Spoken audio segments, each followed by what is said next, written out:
to make sure that they are prioritizing not just enrollment and persistence and access, but equitable enrollment, persistence, and access. So with that, I will hand it over to Executive Vice Chancellor Navarrete to kick us off. Thank you very much. As part of this presentation, we want to begin by centering on some data. So let's go to the next slide. Dr. John Hatz will walk us through some data and some initial definitions.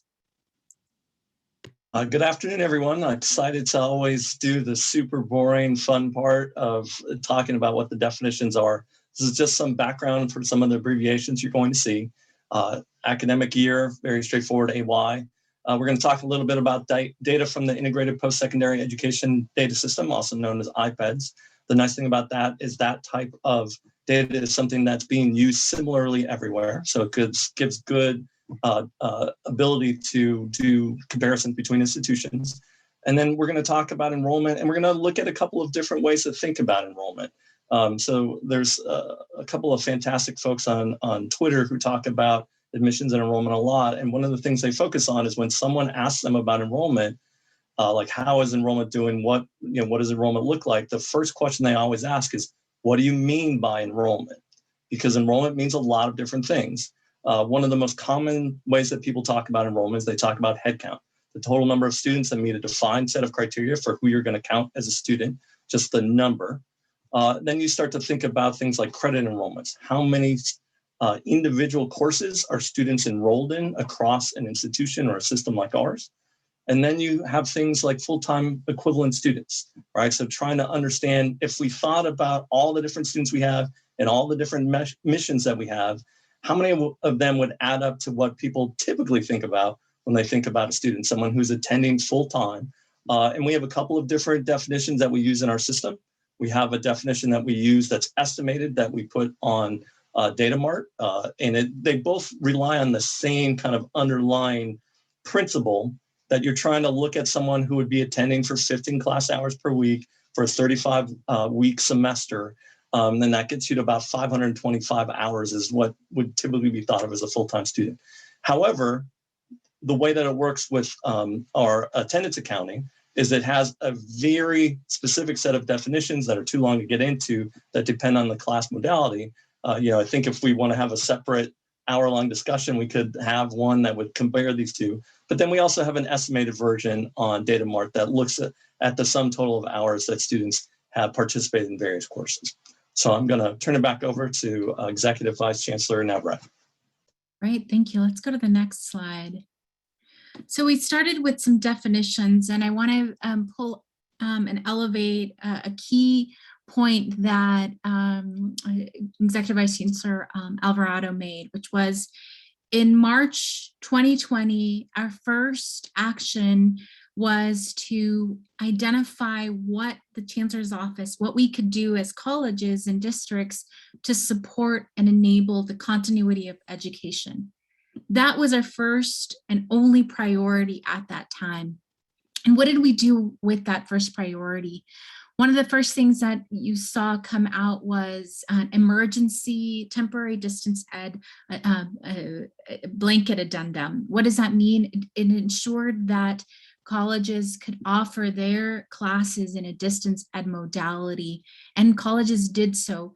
Within a matter of days, they transitioned their courses.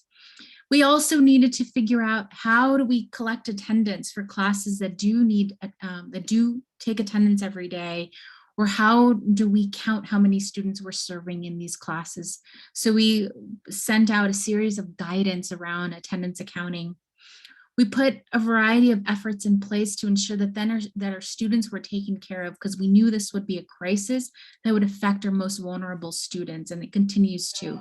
And that guidance was identifying all the various existing funding sources that we already have the flexibility to utilize for emergency aid. Why? Because our students needed it, and it was a right thing to do at that time. We provided protections for expected declines. We saw resources that could transition technology to support students with disabilities during this time, put out a series of guidance to support in these areas. And then one of the pieces that you've seen as a board are a series of Title V changes based on early lessons from the pandemic. We are far from done in this work, but what you've already done is ensured that compressed calendar courses that were offered in distance ed didn't get penalized for being offered in that modality. You are next going to see a package of pass and no pass grading. Again, a student benefit that we've seen, and excuse withdrawals as a second one. So this is just a kind of a brief summary of some of the actions that were taken in that early stage. I'll transition over to Dr. Hatz to continue with some of the data that we've seen since then. All right, thank you. So what I'm going to try and do, one of the things that I frequently have to do in the work that we do on the data and research side is think about the question of compared to what, right? It's one thing to track how something is doing, but the importance of the comparisons that you're using tend to be really important for understanding the nature of the phenomenon that you're trying to understand. And so one of the things that's important to understand right now is the national enrollment context for understanding our local enrollment context in California. And so one of the things that you see across the country is, just as we see in the health and economic impacts of the pandemic, there isn't one singular context, but there are many, but there are two broader meta patterns. And in much the same way that you saw in our broader economic conversations, a K-shaped recovery where individuals who had pre-existing affordances or privilege did just fine or recovered much more quickly, whereas people who had existing racial, wealth, social, and gender disparities found those exacerbated and continued to last longer and took longer to recover from in the economic circumstances. We're seeing a very similar pattern in higher education between four-year institutions, which tend to have higher levels of resources and higher proportions of privileged students than the California community colleges do, or community colleges do generally, and how community colleges do. So if we could go to the next slide. So what this slide shows you is the difference nationally, using, again, IPEDS data, comparing fall 19 to fall 20. That's the most recent data that IPEDS has available. And it compares headcount between public four-year institutions and community colleges generally. And what you can see is a very different divergent pattern between the four-year institutions, which have generally weathered the pandemic with far lower negative impacts compared to community colleges.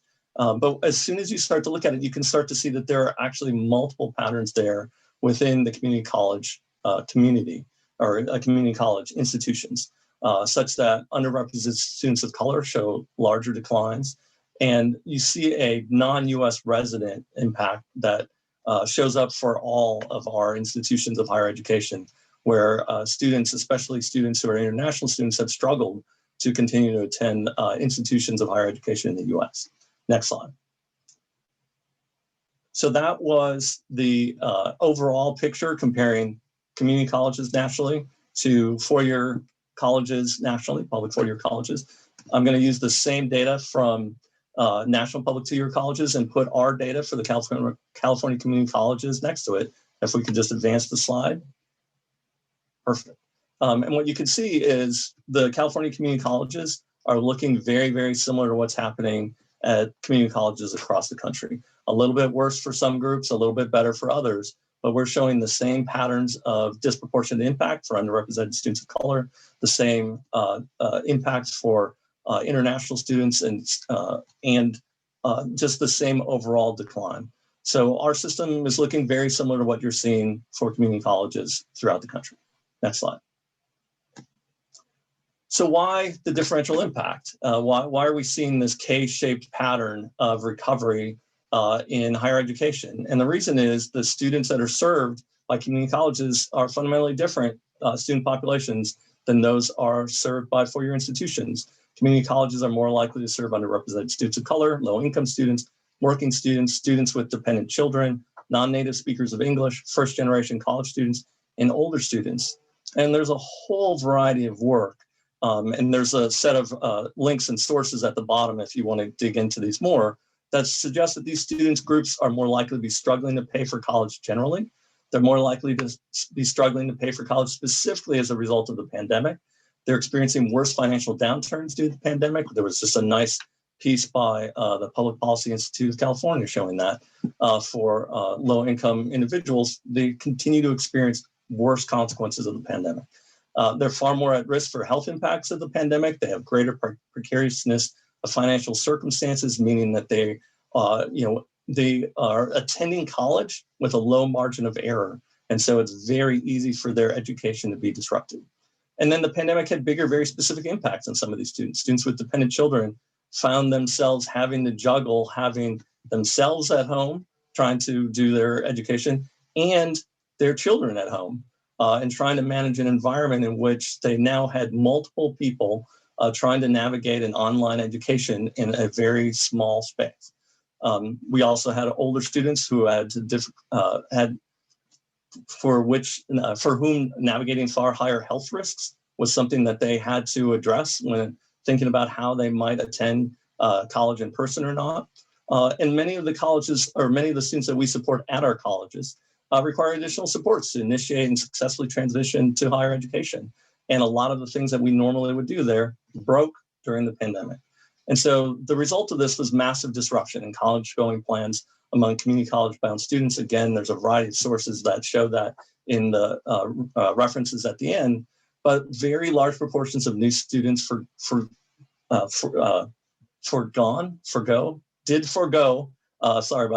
college altogether. And the continuing students in community colleges were more likely to drop out or reduce units taken.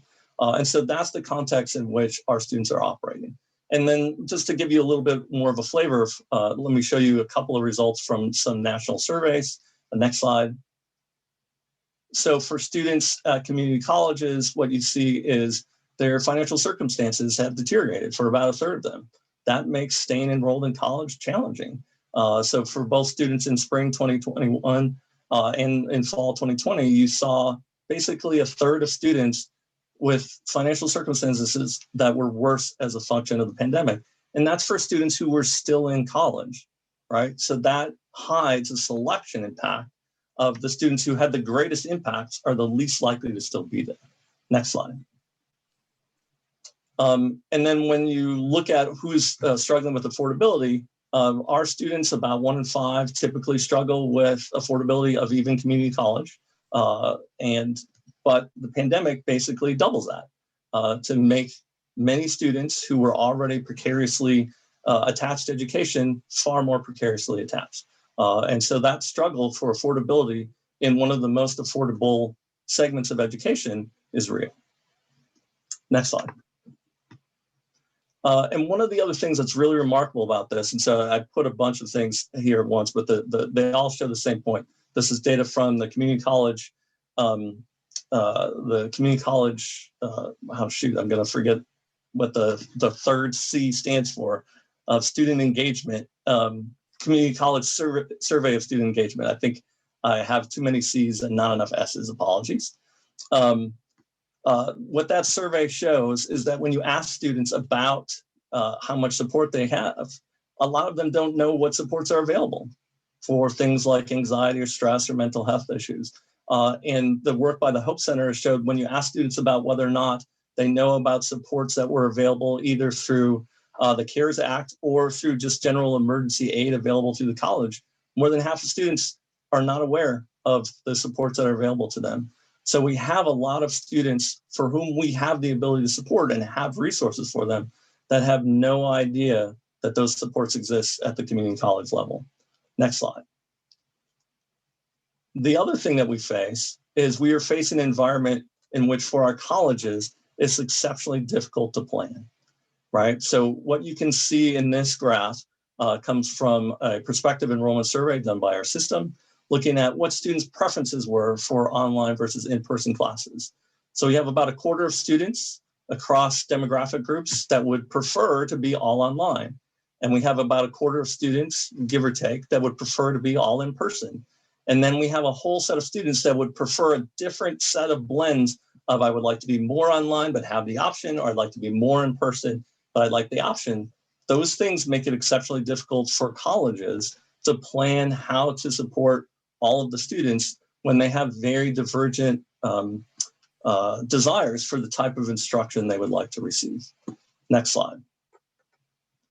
It gets even a little bit more difficult. One of the things that happens is that a lot of our students obviously need to work full time. That's a significant barrier to college attendance. So affordability becomes continues to be a real issue. But you also see this set of difficult things to resolve, where you have a set of students who are worried about COVID-19, possibly getting it, what it means for them. But you also have people that feel that the COVID-19 safety rules at their college may be a barrier for their enrollment. So we have this very difficult to navigate set of desires that students are coming to us with that makes it challenging for us to address all of the enrollment contingencies that our students are bringing to our colleges right now. Next slide. But one of the things that maintains is for all of our students, the number one thing when you ask them what is the one thing that a college could do is its cost, it's the affordability. And so helping students navigate all the resources that are available to them to maximize what's available and make students aware of that continues to be an important part of how we are going to maintain and recover student enrollment. Next slide. So the other thing I wanted to mention is there are a couple of other things about community colleges that are different about the colleges themselves. We also have a larger percentage of career and technical education, do not easily translate to online education. So we went through enormous efforts across our system to make that more available. And we typically have far fewer resources than four-year public or especially private institutions had in order to address all the different needs that were put in place by the pandemic, all the cleaning, all the policy, all the things that colleges suddenly had to do that they never had to do before. And we also have a student population that tends to have far lower access to reliable internet access and have much more challenging learning environments at home. So many of our students, as we found in our own surveys, don't have access to a quiet place to attend class or study at home, which makes the pivoting that we all had to do to distance education very challenging for the students that community colleges serve. Okay, so that's the context. Let's talk a little bit about how we know things, if we could go to the next slide. So I think as most people are aware, we're going to be facing a lot of asterisks in every table of virtually everything that tracks data for the years 2020 and 2021. There's a small set of things that impacted data in the community colleges more specifically. One of the things that happened that was a real impact was colleges were submitting data to our system far later than normal. So we already typically have only a very delayed snapshot of information for our colleges. But as our colleges were dealing with the reality of keeping their educational institution moving forward, many of them submitted data far later than they normally would. We also had a lot of colleges change the modality of their instruction in ways that then interacted with the way that we defined who a student was. So we had a lot of colleges move to independent study for asynchronous online instruction in order to help manage the delivery of that. And they also moved positive attendance courses to asynchronous online instruction. And the challenge there is the definitions that we had previously set that have been in place for decades did not accommodate students in those second categories well, which meant that our challenge was for things like headcount, we would underestimate the number of students our institutions were actually serving and differentially do so for different institutions that made different choices. Next slide. So we have been able to create a fix for the asynchronous independent study. So we now are accounting for that on our official headcount that you can find on DataMart. And when we look at that definition, or we look at that existing definition that includes those students, we see a decline of approximately 300,000 students, give or take, from academic year academic year 1920 to academic year 2021, or just under 15%. So we have updated the definition of student headcount to account for that shift to independent study. I believe we have now identified a solution for isolating non-credit student impacts, but we're going to have to spend some time to make sure that when we make that change to fix that, we're not accidentally pulling on any other threads and undoing other important work. One of the things I wanted to make sure to highlight as we went through is that this pandemic, the effects of enrollment have had differential impact for different students. So if we could go to the next slide. So when we look at the effects by ethnicity, we see very different impacts for underrepresented students of color, particularly our Native Americans, our Native Hawaiians and Pacific Islanders, but also our African American and Hispanic students compared to Asians and whites. Next slide. We also see a pretty significant difference in the impact by gender, such that the decline amongst male students is far more significant than it is among female students. Next slide. And a very significant decline amongst our older student population, with students 50 or older being much more likely to not continue their education and not start their education with our institutions. Next slide. So one of the things I wanted to go back to is to focus on that question earlier about how do we understand enrollment and enrollment changes. And so the impact of the pandemic has been severe for our institutions, but a singular focus on headcount actually overstates that decline. So if you look at things like total credit enrollments, there is a real decline of 800,000 credit enrollments in courses, but that's not 15%, that's 9%. Or if we look at the full-time equivalent students as defined by our attendance accounting, that also declined significantly, but not 15%, but by 10.9%. And so one of the things that's happening is by focusing just on that singular number, we are overstating the actual impact to our institutions. And we really should be thinking about all of these things to get a sense of what the real impact is. So I'm going to turn it over to Executive Vice Chancellor Navarrete to talk a little bit about how our institutions navigated this pandemic. As I mentioned earlier, our colleges went into an unprecedented effort that was really an all hands on deck strategy to ensure that not only we can continue offering classes, but we also supported the holistic needs of students. That meant that they had access to food, that they had access to emergency aid, that many of them offered access to testing. Some of them served as emergency shelters during this time. And so I want to highlight a couple of places where you can find where we've archived a lot of what we've seen occur throughout our colleges. One is the Vision Resource Center. We have several key webinars that are great as PD, but also as a reflection of what occurred. We're also very grateful to the governor and legislature for the resources, and grateful for the various packages that passed at the federal government that enabled resources to be provided to students for emergency grants. The resources at the state level really focused on ensuring that we could continue offering courses, that we can continue to adapt. This was seen in both an early action package as well as robust investments. Next slide, please. So let me highlight some of a very partial list of system efforts. Some of these included the work that occurred by our office in partnership with districts, that we pursued language in budget trailer bill that allowed us to dismiss student fees. That meant that we were removing a barrier, a cost barrier for students so that they can come back.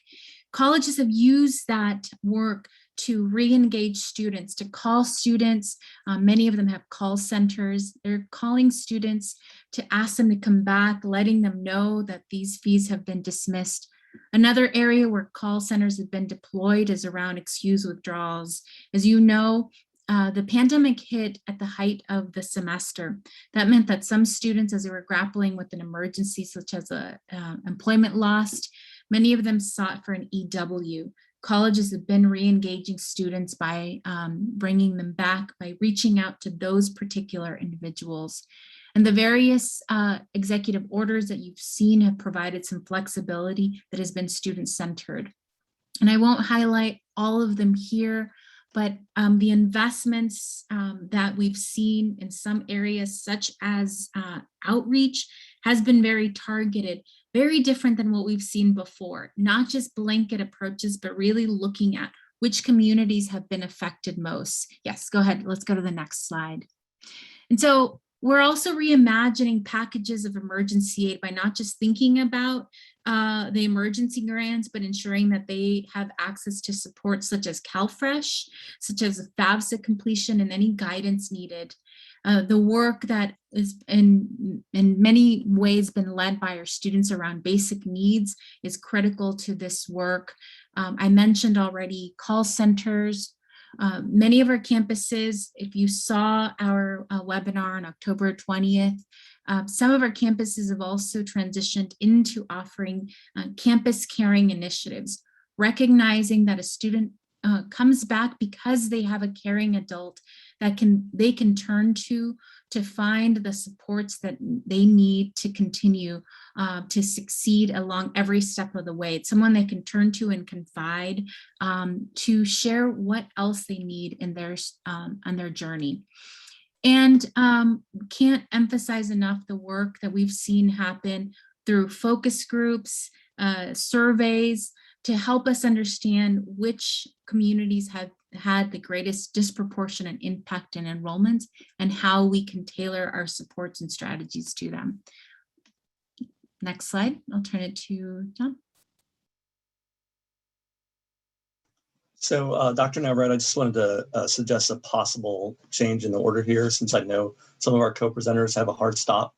And we just talked about some of the efforts that our colleges have made. I think it might be a good idea for us to actually switch and give them the opportunity to talk about all the things that they did before they have to go. Great.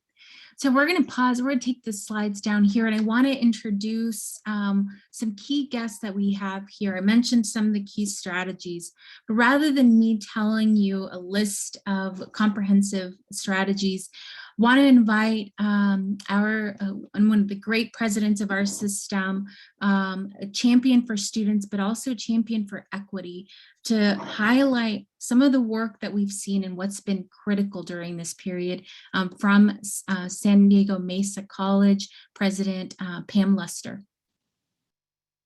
Thank you so much. And Dr. Hatz, you're never boring. There's always wonderful data to see. So thank you for that. You know, the stage has really been set here in terms of what our students have faced. And I think one of the dangers is to look at this as a student issue, right? That we are always trying to avoid the deficit model. And so what I'm going to do is really focus on our institutions and what we have been doing, knowing all of these factors are there for our students, knowing that historically minoritized students who've experienced poverty in their lives were already at risk in March of 2020. We know that. We know that we serve that population of students. And so when that happened, when the single largest disruption in the history of higher education hit us in March of 2020, we did our very best to see what we could do to strategize, to hustle, and to keep those students engaged in the continuity of instruction. And we've learned a lot. We learned what didn't work, which was just hoping people would hang around, and knowing that there was all sorts of trauma and tough things going on, not just for our students, but think about the trauma and the mental health care needs of our employees. This has been a difficult time for all of us, and we're the ones who have to be there to inspire and get our students to aspire to their needs as well. But a couple of things I think are really important to think about here, and at least for us at Mesa College and in our district, and having just been the past president of the CEO board, I know that we all see this as an all college approach. This is not a, why aren't you recruiting people? Or gosh, why aren't they doing better in math class? Or why is no one taking history anymore? This is a responsibility that we all carry as a college. And so when we started to look at interventions, we wanted to make sure we were looking where students would find us. So we did what seemed like a simple thing, which was we embedded all of the emergency fund information directly into class Canvas shells, so that when students went to class with their instructors in an asynchronous or synchronous course, they could immediately log in and find, how do I get CARES funds? How do I get a laptop? How can I find Wi-Fi? When we opened our parking lots up for Wi-Fi, they could figure out which times and days they could be here.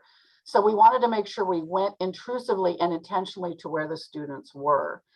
I can tell you that we also saw equity gaps reemerge. The data that we've looked at from a disaggregated perspective tells us that our Black students, our Latinx students, and certain groups of API students have had equity gaps increase in this online modality. So the first thing we did when we started looking at bringing back courses to our campus face-to-face or in a high flex environment was to bring those back first, so that we could start to make sure that we were offering opportunities where those equity gaps had increased. So there's a tremendous amount of research that's being done on our campuses, all of our campuses right now, to look at impacts, because just going back to what we were doing before is not going to serve our students in ways that are progressive, or really we think about the impacts of the historically minoritized students. I will tell you as well that we had some wonderful people that came together on our campus, whether it was the call to action last summer. Every single one of our student services programs did an actual call to action goal within their program. So for instance, in our EOPS program, they reached out to all of our Black students who had dropped out, and they were able to re-enroll 72 Black students the very next semester. Now scale that across 116 community colleges, and now you're talking about on the ground, we care about you, come back to college and we'll support you kind of interventions. Our Black Faculty Counseling Collaborative came into being, and they are a wonderful group. We already did hotspot counseling in our Black Studies program, in our Chicano Studies program, but this was done asynchronously. The other thing that I'm thinking about right now is the systemic structural changes that we're going to see soon. The housing of our students cannot be underestimated. I love the billions of dollars that are out there for housing, but I'm pretty sure every single one of us have applied for them. And so we are going to have to expand that opportunity because our students need to be housed. We have all done basic needs. You've seen the drive-through food pantries. You've seen us partner. We partnered with the county and the city to make sure any student that came to our food pantry, we assisted them with the applications for rental and utilities. So we have tried to pair and leverage all of those local resources as well. We just did debt forgiveness, as Dr. Navarrete was talking about 4 million just in our district. And that's a way for us to reach out to our students to say, your debt is gone, come on back. But we're not just stopping there. We're doing those in a personalized way. So Emoja, Puente, different programs are reaching out to the students that we know already are engaged with those programs. We also have a program on our campus called CAPA Communities, which is our AAPI group.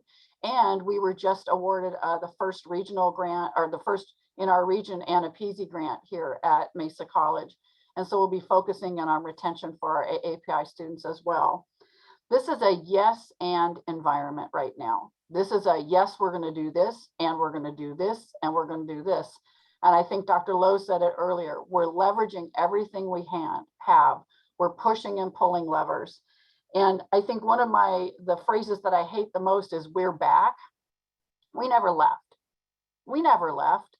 We never intentionally left anyone behind or even left our campus. Our folks have been here. Our allied health programs have been on campus this whole time. The last thing I would say is I do appreciate the efforts of the Chancellor's office to remove barriers for us. We have to get some of these rules that we've had forever just because we've had them out of our way. And we've appreciated that since Chancellor Oakley started it. Acting Chancellor Gonzalez has continued it. It's been very helpful when we bring up, hey, what if we could do this differently? That we actually are entertaining that idea. Cal Grant reform is critical moving forward. Students need housing, students need food, but students absolutely need financial aid that covers the cost of what it costs to go to college. A student that goes to University of San Diego Private Catholic College, University of California at San Diego State University, and Mesa College all live in San Diego. So they all need support to do what they need to do to go to college at any of our institutions. So I know I've taken up, I think, more time than I was given, but that's a thumbnail sketch. And I think what we could really use is, on behalf of our Board of Governors, my appeal to you would be in the rooms that you're in the work that you do to leverage whatever systems you're a part of, We need cheerleaders to get money into the pockets of our students and systemic change at our institutions so that we can do this work with fidelity, come out of this even stronger, and get our students into livable wage and transfer opportunities that are ahead of them. Thank you. Thank you very much, President Lester. Really appreciate your comments and the perspective of the local efforts and strategies. As our second update, I want to introduce Vice Chancellor Enrique Perez from Rancho Santiago Community College District to highlight some of the key efforts that they've put in place and the work that is ahead. Thank you and welcome. Thank you, Dr. Navarrete. Thank you to the entire board. I see my colleague, Mr. Roy Shabazian. Nice to see you virtually again. So for us, enrollment declines at Rancho have been happening for quite some time, even before the pandemic. The pandemic just accelerated our plans and made it even more urgent for us to find solutions. So I think when we look at here at Rancho what we've been doing, we tended to really look externally.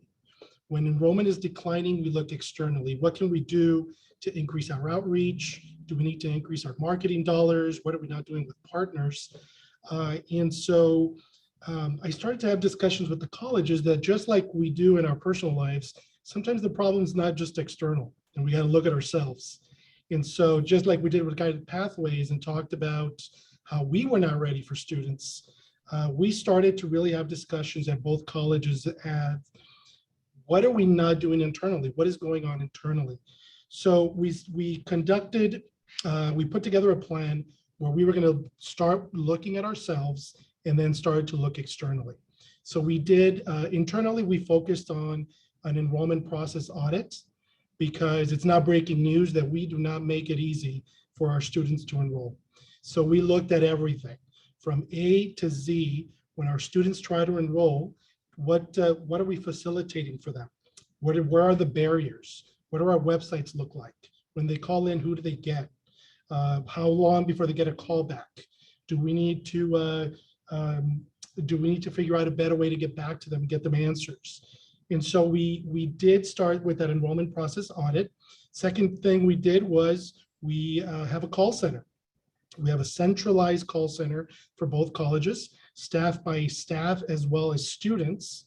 And we have a pilot this year of having our call center open until midnight, because we want to be there when students are looking to enroll or they have questions. We also looked internally at how our academic affairs department and our student services departments were actually collaborating.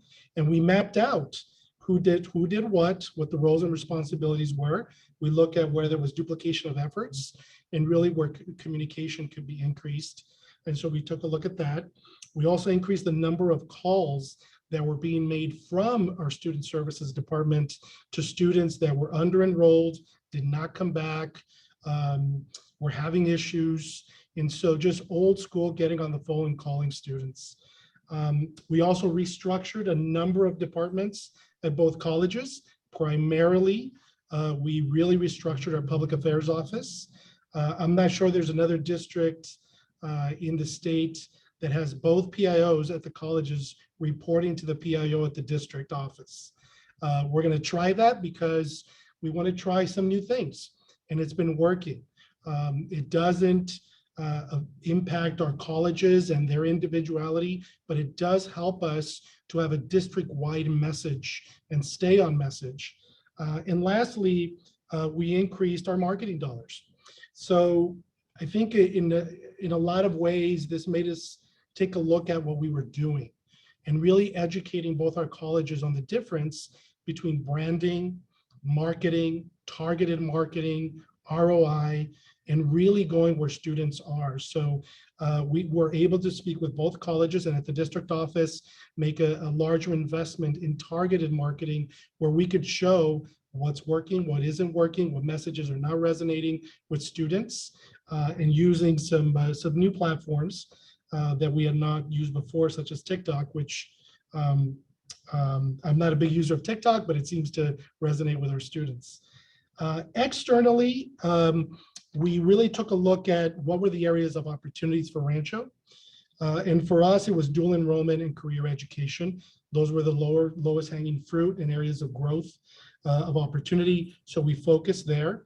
We had retreats with all of our feeder districts, all of them, to truly try to understand from their perspective, what were their parents concerned about? What were they seeing with their students? And so those retreats were extremely helpful to meet with all the principals and get from their concerns and have our staff really understand what was going on with them. We reached out to private schools that we have never reached out to do dual enrollment and find out how we can be a partner with them. Like I said, we increased our targeted marketing. A lot of our staff got to learn really quickly what all of the different ways that we can do ROI, and we've been changing our messaging as we see and we can track what's working, not working live. And so that's been very, very helpful to us as students are home, students are, like was mentioned before, they become full-time teachers. How can we reach out to them and have education still be available to them? And lastly, I started hosting industry roundtables every month with various industries so they can talk speak directly to us on what they need, what are we not doing for them, what are we doing well, what are they going to need in 3 to 5 years, so that we can truly have our finger on the pulse of what's going on in the labor market regionally. So we've had a number of calls because in Orange County, we're the only district that's up 2%. Santa Ana College is probably going to be higher than that. It's the only college that is in growth mode. We've got some other things that we're going to try for the spring and for next year, but it was really having both colleges and the district office believe that we needed to look internally as well as externally to make sure that we were there for students as they needed us. Thank you very much, Vice Chancellor Perez. I really appreciate both of your local perspectives. I'll turn it back to Dr. Hatz, and thank you very much for joining us. Okay, so if we could go back to the deck where we left off at enrollment strategies.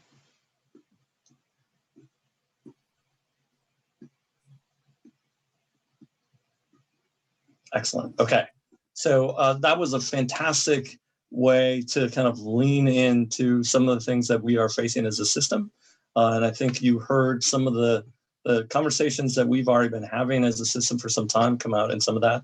But we've talked about this already a little bit today. Community college enrollment was already declining nationally. It's been flat in California for a while now. K-12 enrollment has been flat. It's beginning to decline.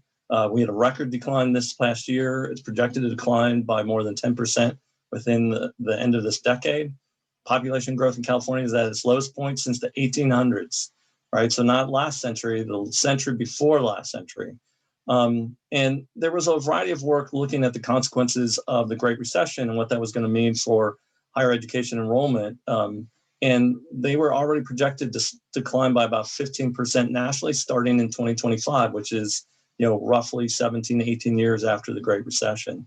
And we were expecting to have a little bit more time to plan for that, but the reality is it's arrived early. And so the decisions we make now are going to be critical for every one of our colleges and for our system on whether or not those colleges and our system as a whole and higher education in California is going to thrive or flounder. And so I really love some of the points that were made. And one of the most important ones is that we need to look internally at what's happening at our colleges and change this conversation from one that's primarily been about enrollment in the past to about what happens with our students at our institutions. And we heard this during the earlier item as well. So if we could go to the next slide. So I've been talking a little bit about the decline in enrollment, but one of the things that we have every single year is a decline in the number of students who are in our courses at the beginning of a semester and the students that are still there at the end. And so we have, roughly speaking, somewhere around 25 to 30% of our students who start in our course don't successfully, in any one course, don't successfully complete it, and large disproportionate impact for our underrepresented students of color, such that of the students who have reached out and enrolled and come to college, we are not keeping them engaged and supporting them through to the completion of that course. So this is essentially the inverse of success rate. We're losing somewhere around 35 to 40% of our Black and African American students, of our Native American students, and our Hispanic and Pacific Islander students. Next slide. It's even worse when we think about whether or not students come back to college after their first term of college. We're losing someplace between 25 to 35% of our students who don't come back after they've enrolled. And it's a little bit uncomfortable to use this analogy, but I'm going to use it anyway. So when you think about sales, it's hard to get new sales. It's easiest to sell to customers that you already have.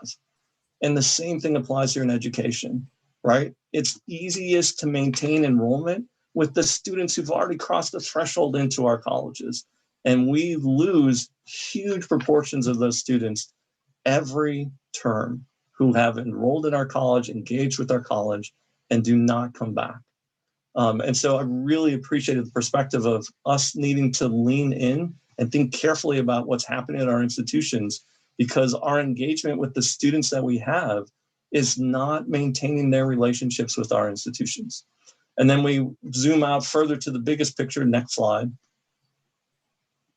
The vast majority of students who start at our institutions don't successfully make it through to completion. So when you look at students who take any credit course, right, they've enrolled at our institution, taken a credit course, how many of them complete any meaningful outcome by the end of 4 years, within 4 years later, right? Very, very small percentages of our students. And so if we are really going to think differently and weather this change, we have to reimagine our approach to how we educate the students that we have, that we are helping them succeed and persist to the end of the semester in our classrooms. We are making sure that the students who have reached out to us come back, and we are helping them all the way through to the completion of a meaningful educational outcome. And so next slide, I'm going to turn it over to Dr. Navarrete. Just want to, before I turn it to questions, I just want to remind us that we've been thinking about this journey and what it takes to support the full journey, not just the enrollment, but the connection to all the key steps that a student needs. And that's what we have and we will continue to strive for. So with that, I want to pause and give time for our great presenters and local perspective, and provide time to the board to engage in a discussion. And then we'll wrap up with any additional questions and final points. So thank you so much for that presentation. I know that our local presenters may have a hard stop. So I want to first open this up to our Board of Governors, but I want the first questions, if there are questions to the local presenters, if we can take those first, that would be great. And then keep your, if it's not that kind of a question, keep your hands down until we get through those. I know that Vice President Costa had a question in particular, and there may be others. Go ahead. Thanks, President Haynes. My question was for Vice Chancellor Perez. I really appreciated your presentation, and specifically that you took it as an opportunity to really do what I would consider sort of a process audit on kind of your enrollment. And I'm just wondering if there are plans to look at other kind of processes within your colleges, kind of with this same thought process, because I also appreciate what both Dr. Navarrete and John are saying, which is that we're talking about enrollment, but we're also talking about persistency really at the same time. Thank you so much for the question. Yes, absolutely. I am looking at all of our internal processes. So this started back with our data integrity process. We were not reporting everything accurately to the Chancellor's office. This was a few years back. And so I brought both colleges together, everyone who touches data, anybody who manages data from A to Z, and we mapped out from A to Z how the assembly line works, found a lot of duplication of efforts, found a lot of areas where there could be mistakes, human errors. And so we did the same here. We looked at, and because that process went so well and no one felt threatened because we wanted it to be transparent and open. This was for the betterment of both colleges. We did the same thing here when we looked at all these processes internally, really talking to our staff that this was about really making improvements and facilitating process for students. You know, this is not reinventing the wheel. I like to take a lot of private sector practices that I think would work at the district. And one of the things that corporations do when they are losing customers, they don't just look externally, they look at internal factors and see what is happening with their productivity, what is happening where they can support their people. And so they look at the processes, they look at their people that are in the right place to see if they can produce a quality product. So we will be doing that across the district. Thank you for that, that response. Are there any questions for our local college presenters? And obviously they can come up later, but I just wanted to give you an opportunity to pose those questions ahead. And then any other questions from our Board of Governors members, this would be the time to do it. Member Williams. I just wanted to clarify the persistent slide. Can you break that down one more time? Like, what is the success rate in 4-year completion? So there were 3 different presentations. One was the success rates, right? So the number of students that we lose in a term. Yeah. Right. One is persistence, whether or not students come back, right? Of the students who enroll, how many come back? And then the last one was of students who enroll in at least one credit course, how many of them complete, right? So you can think of, we have a cohort of 100% of students. Yeah. We lose about a quarter to a third of students who in any one course, they don't finish the course successfully. We lose slightly more than that for one term to the next of the full set of students that we have in a term. The students that come back, we lose about a third of them pretty regularly. And then of the students who started our colleges, only a very, very small fraction of them successfully completed a meaningful educational outcome within 4 years. And so Yeah, I'm sorry. Was that did I see that right? Was it saying only 3% or give or take complete? Did I read that right? I think for one of the groups, I think that is correct. But it looked like that across the board almost. It was like a 90%. That's about right. If we could put the slide back up, just so we can see it. It was 9 to 17, I think. Something, yeah, give or take. 9% African American, 17% white. Looked like that was it. That's the one, right? Okay. So Yeah. you have the highest completion rate amongst Asian students. 21% of them who start will complete a meaningful educational outcome. But for Black and African Americans and Native Americans, only about 9% of them will complete a meaningful educational outcome within 4 years of accredited enrollment in our system. What do this is reported to you by the colleges, the districts themselves, right? Yes, so this is all of this data comes from the student success metrics, and all that data is the outcomes that they reported to us. There is a set of outcomes that the colleges do not report to us. So local certificates that are not Chancellor office approved, they don't report those to us reliably. But all the other outcomes are included here. So whether it be a certificate, an associate degree, a bachelor's degree, all of those are part of these vision goal completions.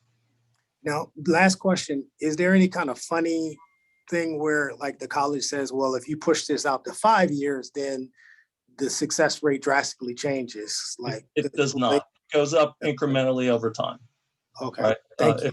If you think about kind of the trajectory where we get the largest proportions of our students completing of those who start, it's between the 3rd and 5th year.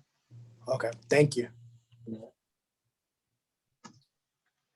Thank you. We have 2 other board members, Board Member Tarasova and Board Member Epstein, 3, and then Board Member Shabazian.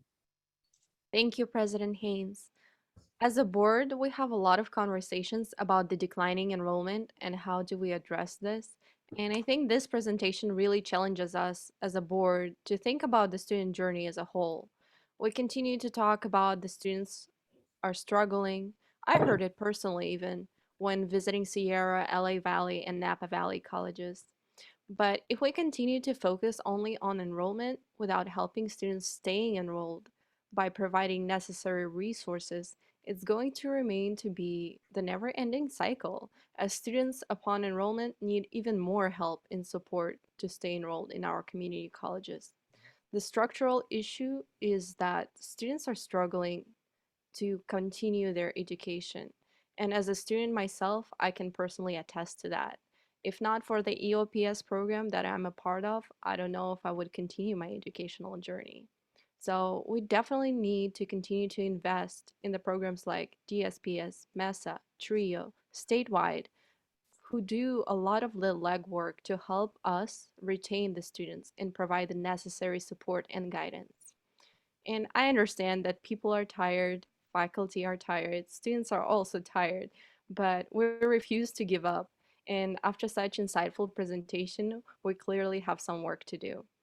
And I understand that each districts have unique issues and opportunities for growth, but my question is how we as a Board of Governors can take the lessons learned today and make sure that they are being implemented within the system. Thank you. Board Member Epstein? Thanks. Dr. Hatz, first off, that data on that chart on the success rate or lack of success rate was worse than what I think I'd been led to believe. As I recall, I think we've always kind of claimed that roughly 40% complete a certificate or a degree in 6 years. I think we used to use that data, at least when I first started here. Is this always been this way? Is this worse? And how does that, did you recall the earlier claims that we used to make? I can, and I can unpack them. It will take some time, so I'll give you the short version. Yeah, please. There were there are two things that the Chancellor's office did when it counted successes in the past. One of those is it by rule excluded a large number of students from the denominator. So when it looked at students who were completing, it didn't look at any student who didn't at least, it went through a couple of different iterations. It used to be 12, you had to successfully complete 12 units and complete transfer level, or I'm sorry, attempt transfer level English or math before you were counted in the denominator, right? Then that was reduced to 6 units and attempt English or math at all. But that kept a ton of our students out that we didn't count. We didn't look at their outcomes because they didn't do well initially. That's not a really meaningful way to think about how many students actually successfully completed the students you're serving.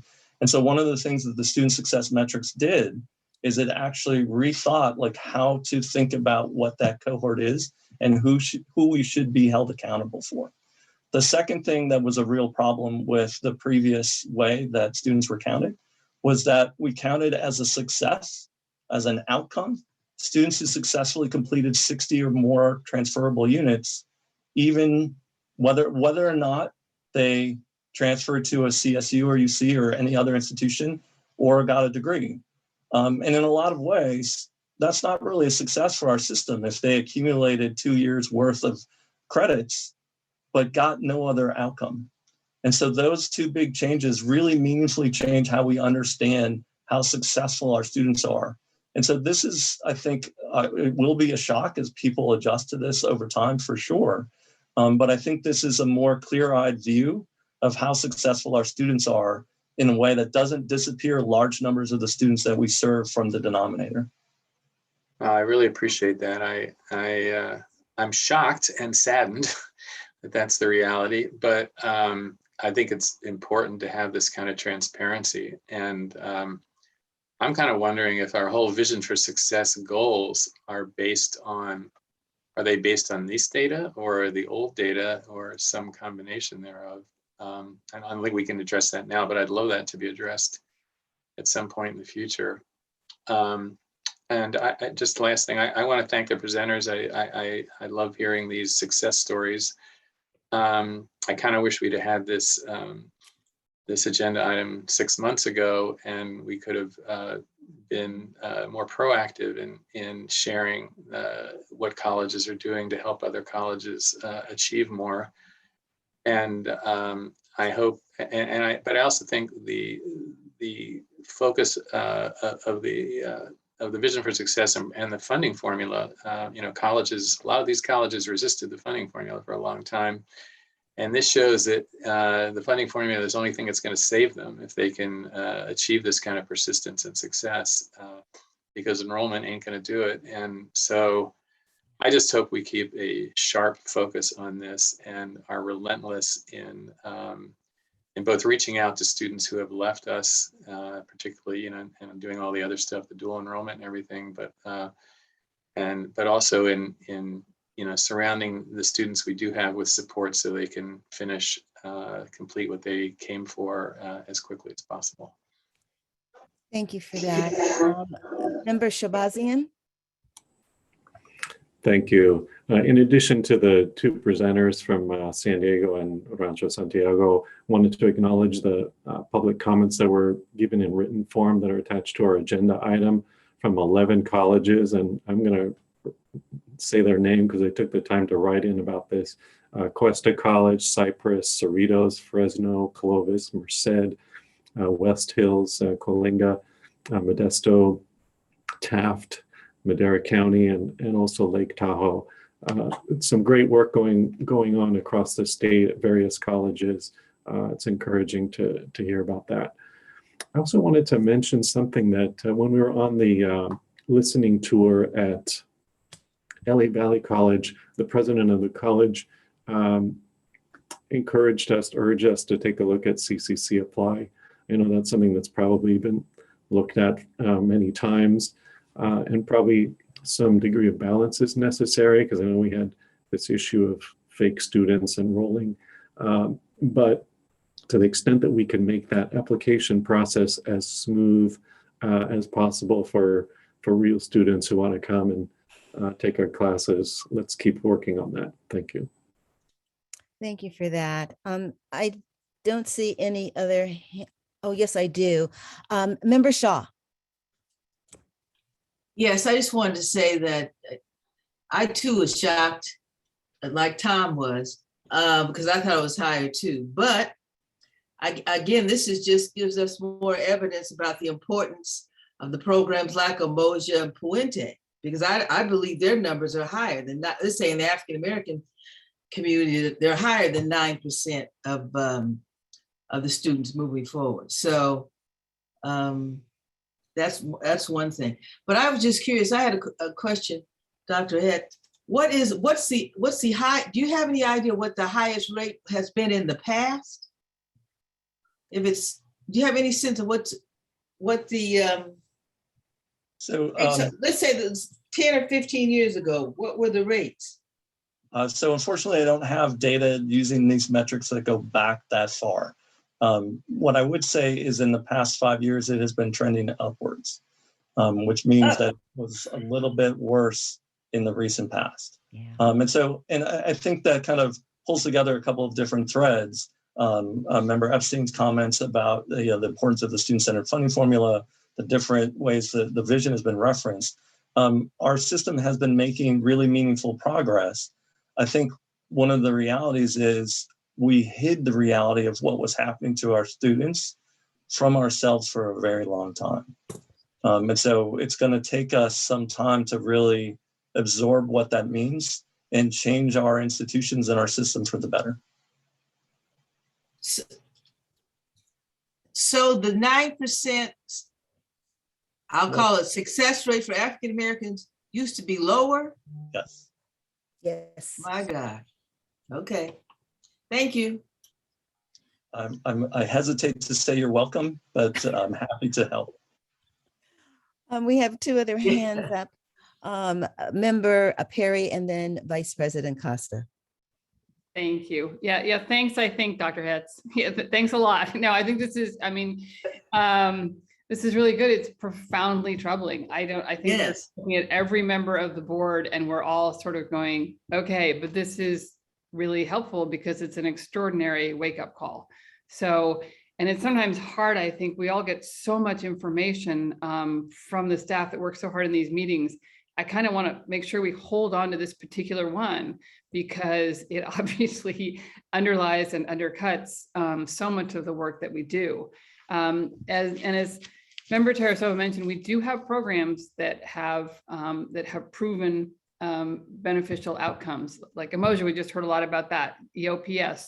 And I have to, give a shout out to Next Up. Again, programs that actually have proven outcomes. And I don't want to make more work for the staff because I know you guys are all beleaguered, but I think it might be interesting if we could at some point, or just send it to us, do a highlight of those programs and the success rates relative to the others, so that if there are programs that we need to lift up and bring more to the forefront, we will know to do that. I think counselors play a key role in this, and I know we are short counselors, but I've talked to numerous foster youth who had sort of, lost their way as they were navigating through the system, and it was the counselor who set them straight and set them on their way to completion. But if you wouldn't mind taking those, 4, 5, 6, 7 key programs that are actually having an impact on success and completion rates, that would be great. And hopefully it's already there, so we're not doing more work. But thank you again. This is a lot of food for thought, and I hope we keep coming back to this at our future meetings. Thank you. Vice President Costa, and then Member Williams. Yeah, I just want to kind of further what Board Member Perez said. I am going to thank John, and I'm going to thank the staff for bringing this to us, because it's sometimes difficult to have these conversations, but they're absolutely essential. And I was really struck, I think, by some of our local presenters, because I do think it's also an opportunity. With every challenge, there is the chance for opportunity, and enrollment and persistency are showing us a couple of things. It's demographic, and then it's also that the complexity of our system is such that people aren't making it through. And so we have an opportunity to rethink what that looks like. In some ways we were forced to because of the pandemic. And we have time now to further refine that. And I agree. I hope that we continue to talk about this, because I can't think of a topic that's really more important than this one for us as a board, because there's a lot of articles right now about the future of workplace. I hope we're all thinking about the future of college, because there are going to be seismic shifts on all of our campuses, because this is just a cultural shift that's been brought about by the pandemic, and how people expect to receive information, how people expect to work. And we have an opportunity, I think, to be innovative. Thank you. Member Williams. Good points, Member Costa. One of the questions, is there a disconnect between what we look at or what we see as success for students versus what the districts, like with the districts, is there a consensus around the matrix that we look at? And is there some type of disconnect? Like, would the campuses say that we're being successful in other ways that you just don't measure? And have they bought into the matrix that, I know there's some requirements where they just have to, but was there a consensus on that? Or is this something that we just said to the campuses, look, here are the matrix and that's just what it is? But in a region like mine's, the 60 units really mean something from an employer perspective, or from an economic perspective, or even from a student's goals perspective. Can you speak to that? Am I missing something in that? No, you're not missing anything at all. I think there is always a challenge. The system office for a long time set up the student success scorecard as what the North Star was. And so the colleges, at our direction, really pivoted towards thinking about their success through that lens. And so we are now pivoting to have a more clear-eyed view. I think it's going to be some adjustment. With respect to the other successes, there are always really interesting questions there that are hard for us to pin down. So there's a set of successes that the system has previously talked about for students who come, take a couple, 3, 4 courses, are very successful and go back out into the workforce. It's a little bit harder for us to measure, but that's something we could reintroduce. But when you look at students who achieve large numbers of units without another outcome, they don't look very different than students who achieve a low number of units without an outcome, right? That outcome really matters in a lot of cases outside of the skills builders kind of set. In getting them to the next stage of whether it be work or the next stage of education, and not completing matters a lot. And the other thing that I think a lot of our colleges are working on, I can think of a couple of specific ones, they're actually working harder to turn those types of efforts into real outcomes for students. Because one of the things that happens is a student is doing and they're working to all these things and they wait to apply for a certificate until they're ready to leave, or they wait to apply for a degree and then life interrupts them. And then they're left without that credential, right? And so we have institutions that are working much more diligently to try and award those credentials to students when they are achieved. And that takes some additional work because we've always traditionally, as a system, as individual colleges, have waited for the student to tell us when they're done, right? And then we review the transcript. But we have colleges that are aggressively moving to make that a more automated process and take the burden off of students. And I think that will help close some of that gap. So for my situation, I would have been potentially a negative outcome for I have a master's degree today, but I got 55 units and then I transferred. I never received the AA and, worked the whole time, but the college would have never got credit for me. That's correct. Okay. So thank you so much for the questions.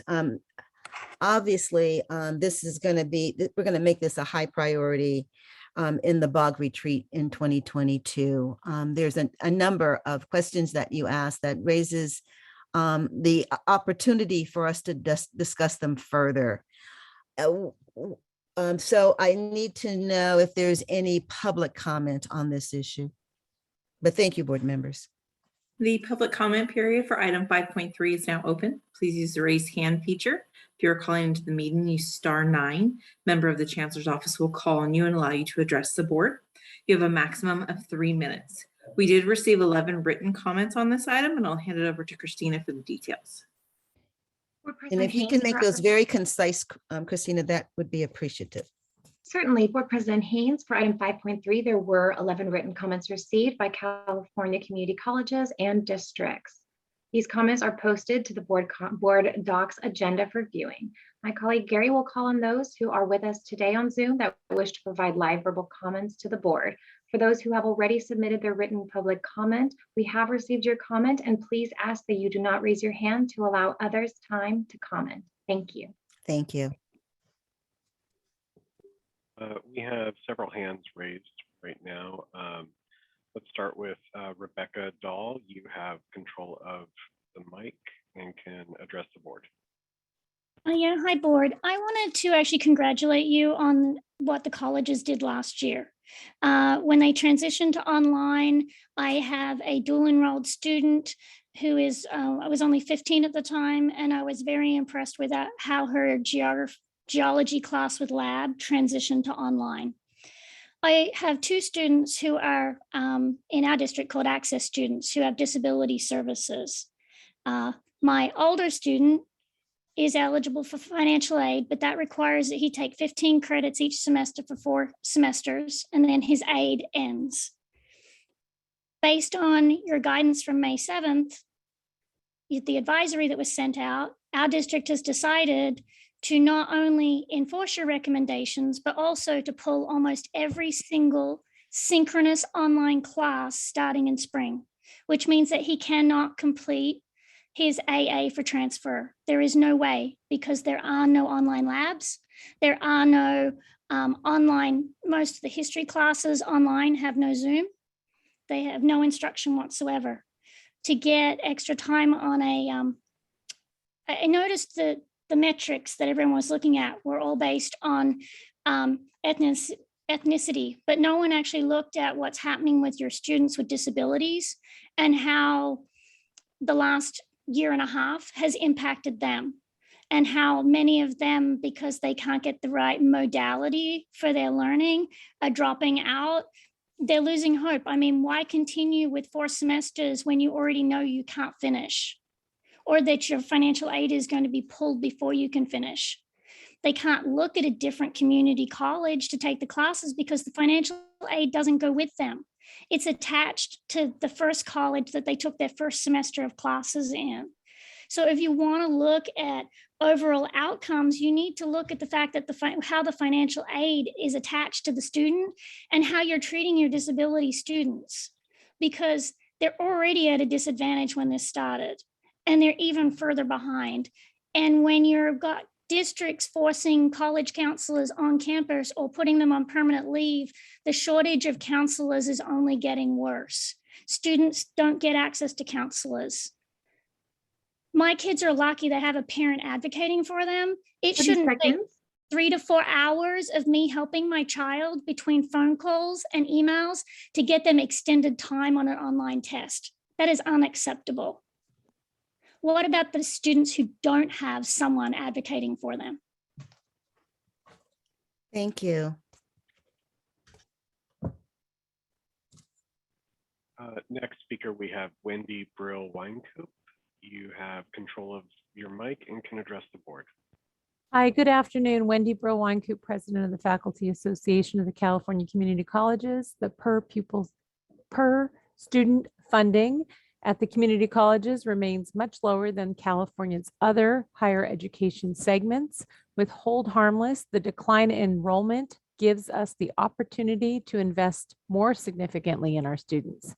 This is our chance to increase per student funding for current students and focus on their success. Thank you. Thank you. Next, we have Larry Galizio. You have control of your mic and can address the board. Thank you, President Haynes, Vice President Costa, members of the board, Larry Galizio, President of the Community College League. Two major points, and one Member Williams already made with his question. There are several students. I mean, first of all, we need to do better, and there's a lot of amazing work. And I would encourage those of you that have not read the written comments submitted by several of our colleges about what they're doing immediately and over the last year to please take a look at that. This has been an excellent Board of Governors meeting with a lot of substantive information. But one point I wanted to make first was a lot of our students come and they get what they need and then they leave. They take 2 courses, they get a raise, and that's what they were looking for and seeking, and that's what they need. Similarly, you get somebody, they sign up for a welding program, they start taking courses, then they get recruited, they get a great job. People start, then life happens, they have to stop, they come back 5 years later. So the data are there, but you have to look at them in context. That does not mean we could not do a lot better. And I think, you know, this is clear. We need to do a lot better, but we have to take this into context. Second point, for over a century, our colleges have been underfunded. And I think it's because of the demographics that you have the underfunding. When you look at systemic racism, when you look at classism, you know, the master plan created the community colleges largely, sorry about that, largely as a safety valve so we could maintain the elite status of the University of California. So as Wendy Brill-Weinkoop pointed out, our funding is substantially less than it is from UC and CSU. And arguably the students that we have already suffered about 12 years perhaps of underfunded K-12 schooling. So a lot of work needs to be done. A lot of work is being done, but we have to take this into context. And I would hope the Board of Governors would continue to advocate with us so that our per pupil funding would actually match the needs that we have in our 30 seconds. Thank you. Thank you. Our next speaker is Paul Grossman. You have control of your mic and can address the board. Thank you, everyone. I'll be more succinct than last time. I've been a civil rights lawyer for 40 years. When I started practicing civil rights law, there was no disability rights. It was all about race. And to me, that was an incredibly important issue. So important that I was willing to risk my life doing school desegregation cases in the South. and race and national origin remain to me preeminently important issues. But for me, civil rights should never be an us versus them issue. Most systemic civil rights issues are better solved by looking at them on an intersectional basis. And I have not seen any intersectional considerations today. There was no mention of the fact that 30,000 fewer students with disabilities are now registered with DSS than they were prior to the pandemic. We need to start thinking about intersectional solutions. And I believe through the reasonable accommodation process, we've actually learned a lot of ways to enhance the success rate of students. And if you all were to adopt universal design approaches, encourage it in your faculty, explain to them what it means, I believe that you would diminish the terrible crisis in completion that faces all groups. And finally, I just want to say on behalf of the disability community, which has not been included in this conversation, we need an ally. We need someone in the Chancellor's office, in the upper levels of the administration, and on your board who will speak for us, who will raise our concerns. Because if you keep us in the shadows, the problems that are justifiably important to you today will not get solved. Thank you. Thank you. There are no other hands raised at this time. Thank you for that. I just want to make note of the time. It's 3 o'clock. We're supposed to end at 5 o'clock. We still have two or three more reports of consequence. And so I want our members to keep that in mind as we move forward. I want to go back up to 5.2, which is the Diversity, Equity, and Inclusion Integration Plan update. And we have Executive Vice Chancellor Alvarado presenting on this item. Thank you, President Haynes. Good afternoon. Marty Alvarado, Executive Vice Chancellor, Educational Services and Support at the Chancellor's office. I also want to, as I bring this item forward, introduce my co-presenters this afternoon. I'll start with ASCCC Secretary and DEI Committee Representative Cheryl Aschenbach. I'm also joined by Gregory Smith, Vice President of HR at San Diego Community College District, and the ACRO or HR rep on the DEI committee, as well as our amazing student leader, Vice President Gian Gayatao, I hope I pronounced that correctly, who will be joining us as well this afternoon. So very excited to bring this item to you.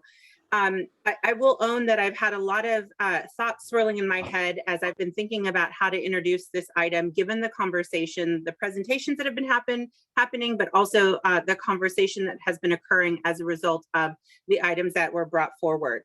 I think one of the things that I want to emphasize as we go into this item is that this the DEI integration plan and implementation efforts is not one more thing we are doing. It is a critical component of the work that we have to do to shift our structures in order to make sure that we are addressing the issues that have been brought before you today. The work, the issues around access and universal design that was surfaced at the very beginning of the morning, the work that, the outcomes that we saw and the gaps there in the emoja and presentation and all of those components and the impact to Black students, as well as what you just saw in the enrollment and persistence conversations. These are all incredibly critical. And I want to highlight something that really stays on my mind, forefront on my mind, day in and day out, that we have leaders on the front lines within these programs, whether it's Emoja, Aid to Mend, EOPS, all of those categorical programs. And we need to take a look at those and we need to make sure they are fully funded. However, we are in some ways getting the outcomes we are getting because those programs have been struggling to operate and support students in spite of our systems, right? And so while they are necessary, they are insufficient for hitting the outcomes that we are trying to target. And we have leaders who are struggling to keep the doors open, to keep students motivated, and they are carrying the toll for our system that we as a full system need to be carrying. And so the DEI work that we have moving forward is really trying to address those structural issues that we need to continue to wrestle with to support those programs as well as our comprehensive student set. So as we move forward, next slide, please. Very excited to bring this update to you all, and I will try to keep it brief. As you know, in November of 2018, this board requested that the Chancellor's Office establish a faculty diversity task force, renamed the Vision for Success Diversity, Equity, and Inclusion Task Force.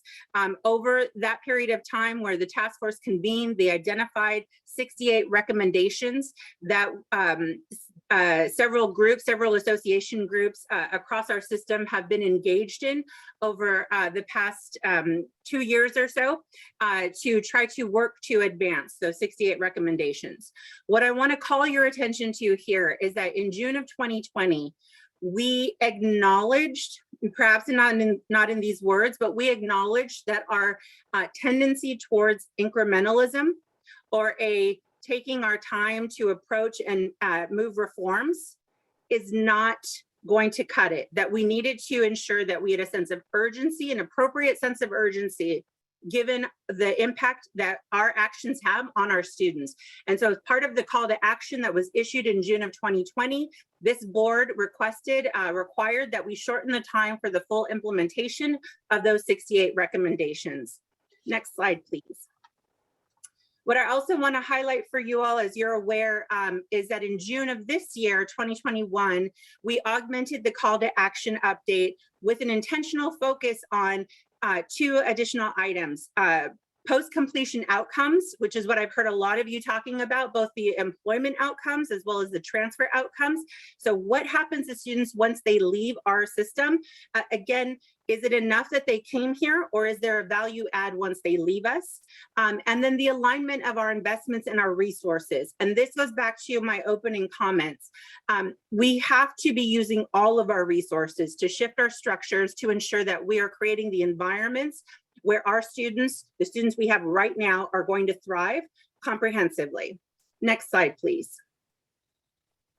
So what we have been working on, both as the committee and as the Chancellor's Office writ large, is really moving from a focus on compliance to a focus on empowerment. What I want to highlight here for everyone is sort of the 3-legged stool, if you will, right? We have to move hearts and minds. We have to build understanding and awareness. We have to build competency. We have to move in that direction. What we also have to do, though, is not rely on hearts and minds, and we have to begin to shift structures so that it is an expectation and our business as usual norm that we are operating in ways that center diversity, equity, and inclusion, and center the students that we have and the supports that they need. In addition to this, we have to then also focus on professional development and empowerment of the individuals who are doing the work on the front lines and the leadership at the campuses. And in my mind, that is what I would call a full workforce upskilling, right? Because none of us came into these roles planning to do DEI work or even knowing what that looked like in the day-to-day operations of our jobs. And so this requires a whole learning that needs to happen as we move forward. And so the work that we have been doing is really about transforming our culture, both from the operations, policies, and procedures, as well as the skills, competencies, beliefs, and values of our full system. Next slide, please. What I want to highlight for you here, you all are aware of this, but as a result of this comprehensive effort in partnership with the full range of associations, and just a big, huge thank you to all of our DEI task force members. They are an amazing group who have taken hold of this charge and are are actively engaged in supporting the evolution of our system and really centering the DEI work. What we have seen as a result of this is a range of investments, both ongoing and one-time funds, that are all aimed at trying to support the progress and requirements and recommendations that came out of our DEI work. I won't read them to you, but you have this as a reference slide. Next slide, please. And then again, in the interest of time, I will keep this short. You have this information available to you. What we wanted to provide here is a snapshot of the accomplishments that our system has made, that our individual members and our Chancellor's office and this board have been making over the past 12, 18, 24 months. This work is challenging. Changing structures is challenging, particularly when we have to have the conversations about what is happening to students and how do our old mindsets or what we know at any point in time is being challenged and has to evolve into what we now need to know as we move forward, or what becomes apparent to us. I'll liken it to the experience that many of our board members just had when they saw the outcomes data, right? It's sort of like, oh, I now need to shift my belief, my understanding, my perspective on what the work is and our sense of urgency. We are having those moments regularly in the DEI work group, and then thinking about how do we bring that to our system in a way where we can continue to scaffold with urgency what needs to happen to move forward. Next slide, please. So we have two areas of professional development that we are incredibly excited about. They are modules. We would encourage this board, I think this ask has been made previously with the board, to model for our system engaging with these professional development modules. The first is I don't see color, I just see people. Really focus on becoming culturally competent and why some of this is a challenge. And then playing behind the screen, the implicit bias in our colleges. We would highly recommend everyone participating in these, taking a look at them, building that language and shared understanding together around what this work looks like. And a big thank you to our IEPI colleagues and Dr. Cydia Martinez for her support in moving this forward. Next slide, please. And then our priorities as we move forward. So here I do want to flag for the board that the DEI implementation task force is set to sunset in spring of 2022.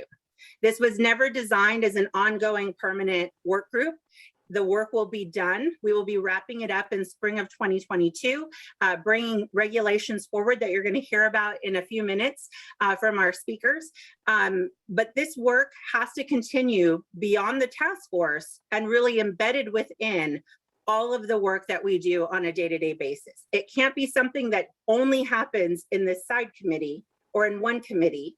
It has to be something that is embedded throughout our work together and our day in and day out work. And so part of what the task force will be focused on over the next few months is really being explicit about naming where this work happens, what are some of those efforts that need to happen, and what is some of the work that needs to be prioritized as we move forward. I think too, some of the comments that you heard earlier today, we actually 100% agree that we need to be talking about intersectionality, that is the next phase of this work. So we have already made the decision to evolve the title of this work going forward as DEIA to incorporate accessibility as we move forward. So diversity, equity, inclusion, and accessibility, as well as beginning to, we've been working on a charter for a universal design task force. Again, as we think about how does this work live and move forward as we wrap up the work of the current implementation group. A couple of things I want to highlight here. This board approved those EEO Title V regulation changes. That has been huge for our system, and that work continues. We have developed DEI competencies and criteria as an informational starting point for the field that has gone out. You saw the PD efforts that have been moving forward. What you're going to hear about now as we wrap up this, or as we move through this item, is the focus on evaluation and tenure review. Updating our regulations to embed DEI criteria, both the criteria and competencies, within employee evaluation and tenure review. And again, the task force has been amazing at bringing this together, and we anticipate bringing this to the board in January. The second item you're going to hear about in just a moment is the student grievance process. Our students have been central to this work in DEI, really making sure that we are continually centering students and not our own comfort. I heard a great quote recently that I can't resist sharing from Dr. Shirley Weber. We came here to do one thing, which is to comfort the afflicted and afflict the comfortable. And I appreciate our students so much for pushing us to get uncomfortable, because we have been comfortable and they have been afflicted, and we need to be sorting through that and making sure that we are doing the right things for the right reasons. And so we are very excited to be working with our students on the student grievance process, and they are working with several stakeholders to continue to move this forward, really elevating voice for our students. So with that, next slide, please. Oh, I forgot, I have one more, roadmap for integration. How do I even, I think what I will say here in the interest of time is that we are trying to make sure that we are approaching the DEI work comprehensively. As I noted earlier, this isn't something that just happens, as a one-off. We really have to think about the comprehensive structures that keep our system static and keep our DEI aspirations from being fully realized. We have to be looking at the courageous leadership that is required, the policies, the investments. We've heard so much of this throughout the day. You all know and have been articulating that the challenges are comprehensive and multifaceted, and that we need to be really thinking holistically about how do we upskill our individuals within our campuses? How do we make sure that there is leadership across the system and not just in pockets? How do we make sure that we have the right resources and tools and the policies in place for campuses to be able to move this work? One of the things I would also flag for this board is that what we hear repeatedly in the DEI task force is that institutions need support, and they need us to be explicit in our regulations and in our structures. I think it's similar to what we say in guided pathways. Students don't do optional. Our campuses don't do optional either. So if it's not a requirement, it's not necessarily going to be prioritized, and it's not necessarily going to be funded. And while I agree 100% with comments made previously, we need more funding, we also have to be using the funding we have more intentionally around the outcomes we're trying to achieve. Next slide, please. So what I do want to highlight here is that a lot of what we heard earlier relative to the outcomes and the conversations was around the classroom. We can talk about universal design. We can talk about students leaving the course success rates that Dr. Hatz showed previously. If we don't start talking about the classroom and what happens in the classroom and how we more effectively support our faculty members who are doing heroic things in the classroom, we are going to continue to struggle with persistence and enrollment, but more importantly, or equally as importantly, belonging and inclusion and support and student outcomes. And so part of what we have an intentional focus on is really thinking about an equity-centered teaching and learning ecosystem. You are going to continue to hear more about this over 2022, because this is a huge priority for us. In order for us to be responsive to students, again, in this transition to fully online, we have to make sure that we are being explicit about what our expectations are in the classroom and what our expectations are for the student experience. This requires professional development supports. It requires us to rethink our curriculum and our teaching practices. It requires us to center that student experience. Again, thank you, Member Williams, for that. We really have to center the student experience, and we need to continually improve and adapt and maintain a focus on accountability. So this is a critical component that we are going to keep coming back to. Next slide, please. All right, I thought this was shorter, hopeful, wishful thinking. This is a really, really important one, though, that I want to make sure that we're making explicit. In all of these efforts, we have to be clear about who we're trying to benefit with the actions that we are taking. Our time is limited, our resources are limited. We have to be clear about who we are trying to ensure benefits and what those benefits are that we are seeking. And then we have to evaluate whether or not what we did worked. right? Whether or not it accomplished that.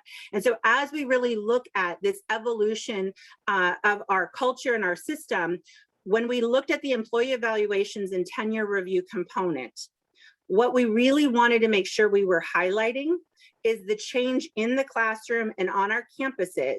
Let's go back to the call to action, the campus climate audits, the campus climate evaluation, and the classroom climate audits and evaluation are two of the components of our call to action. Because what we need to make sure we are doing is that we are building in expectations, supports, and accountability that are going to change. You'll see in those blue arrows there, the faculty and staff behavior, specifically to reduce those micro and macro aggressions, to increase feedback and support, and to ensure that we are creating a culturally inclusive environment, both across the campus and in those classrooms. So it is wonderful that our students can find that community in Emoja or Puente or wherever else they might go, EOPS, but that is not sufficient because they should be finding it wherever they go on campus. That should be our minimum standard. And so that is what we are trying to ensure that we are doing as we move forward, with the explicit intent that the student outcomes we will see if we are successful are safer, psychologically and physically safer learning environments, improved retention and persistence, right? That as students find environments where they can thrive, they will be encouraged to continue to be there and to succeed, and increased sense of belonging and validation. That higher education is for them and our institutions are for them. And so as we move forward, this is our intent and what we will be continuing to evaluate as we move forward. Next slide, please. Okay, so this is the good part. This is the juicy part, if you will. Employee evaluations and tenure review. This is huge for our system. And I want to hand it over to Cheryl Oschenbach, ASCCC Secretary, and Greg Smith, again, VP of HR at San Diego Community College District, to share a little bit about this effort. Thank you, Executive Vice Chancellor Alvarado, and good afternoon, everybody. As has been laid out so clearly, both through the reports that preceded us, as well as what was just spoken about, it's really critical that we create these communities of belonging on our campuses. And while the implementation task force strategies first had targeted in there faculty evaluations and the embedding of DEI in those evaluations, it became really clear when the subgroup started to meet that in order to create true campus communities and cultures that are diverse, that are inclusive, that are respectful of all, and create a sense of belonging, we needed to incorporate employee evaluations across all that included DEI elements, not just faculty. We all play a part of that ecosystem. And while I may play a part in my classroom space or my faculty colleagues in their counseling or library or learning center spaces, the reality is we all play a role as educators, no matter what our space is on our campus. And our students, we hear stories of students repeatedly where they were most impacted by people in financial aid or EOP&S, our classified professionals that had an impact on them directly. And so this is about all of us. And so really then the group's work shifted a little bit to say, what can we do to create competencies and criteria that could serve as a model for the rest of the system. There's no sense of this being mandated for our colleges because we recognize that evaluations are locally bargained. But as Marty said, if things are truly optional, then sometimes the options aren't taken advantage of. So this is strongly recommended that colleges look to these as initial models to engage in their local conversations about what DEI looks like in the work of the professionals across their campus. Greg, I don't know if you want to jump in now, or do you have a specific spot? No, thank you, Cheryl. I'd like to jump in here. And first, let me just say thank you to the Board of Governors for convening the DEI implementation work group. On behalf of ACRO, I can't tell you how important it's been for us as practitioners at a local level to have your voice behind us to be able to engage in this work. So many people around our system have for decades been trying to make meaningful change to culture, to policies, and to structures to elevate equity, to elevate the inclusion, and have met resistance because it's not embedded in our structures now. And cultural change is hard, and people could very easily look to what are we measuring? I don't see DEI in that, so why do I need to be responsive to it? Having this moment has made such a huge difference as I engage in these conversations, and particularly as Cheryl was talking about with performance evaluations and tenure processes, which have to be implemented locally and bargained, can be very difficult to walk in without a framework that we've reached some common ground on. And I've been so appreciative of the work the Chancellor's office has done to convene stakeholders, to have a place to have that conversation outside of high stakes local bargaining, where we could talk about some very difficult topics that get to the heart of who we retain, who we do not, who advances in our system, who does not, and how do we be explicit about saying that if you are unwilling or unable to successfully serve the diversity of our students, then you are not in the right system, because that is essential to your job. Just like knowing the technical competencies of your discipline or of your job, you must come in and apply them in a way that is going to contribute to equitable outcomes in an inclusive way. And having a common language to go back and start from will make, I think, a huge difference in our outcomes. And I just want to share very quickly one example of how having these structural components built in can make such a difference. I had a professor involved in a tenure committee come to me and ask, in my role as the head of HR, I'm concerned about some things that I've seen in my observation of this person in the tenure process and the way that they use heteronormative language. I think it can be borderline offensive to some of our students in the LGBTQIA+ community, but there's nothing in our evaluation form that talks about it. And I'm afraid to bring it up because I think everybody's going to say, I'm trying to inject something into this to negatively reflect this person. I don't. I just want to help them understand what they're doing, the effect it has, and to help them do better. How can I do that without it having this negative pushback on me? And that was very difficult for us to figure out a channel for them to do that, because it's just not on the form. And it seems like such a small thing. Just because it's not on the form doesn't mean we shouldn't be able to do this, but it absolutely drives behaviors at a local level. And so again, I'm so appreciative that we've had the time to do this, and the work that is going to be brought forward to you in the months to come is going to absolutely create the environment that we need locally to be able to start to implement meaningful change so that our structures reflect the values that we've been talking about, and we can give feedback to people to guide their behaviors so that we achieve the increases and improvements in student success we wanted that are so important to us. So thank you, Cheryl, for giving me a minute to add to that, and we can move on with the rest of what you wanted to say. Absolutely, Greg. And it's indicative of the partnership and really the teamwork approach that the work group has taken. But that's extended beyond this work. I mean, we just had the good fortune with ASCCC to have ACRO co-present in webinars with us, talking about faculty hiring and diversity. And we see that kind of work moving forward with other groups as well. And so I think having this group and Board of Governors, implementing the implementation task force and letting us do this work for a period of time and doing it really intentionally as collaborative work has created new collaborations that I think will only strengthen over time. And that's been part of the beauty of this work as we've engaged together and on behalf of all of our different associations. Next slide, please. So Marty referred to the DEI competencies and criteria. And as I mentioned, these are truly models. But as we engaged in the work, we first did some learning about how is DEI incorporated into evaluations. We were looking specifically at faculty evaluations at that point in time across other higher learning institutions. I think we looked at 8 or 9 high-level universities, as well as a couple of other community colleges in other states, And that then got our conversations going.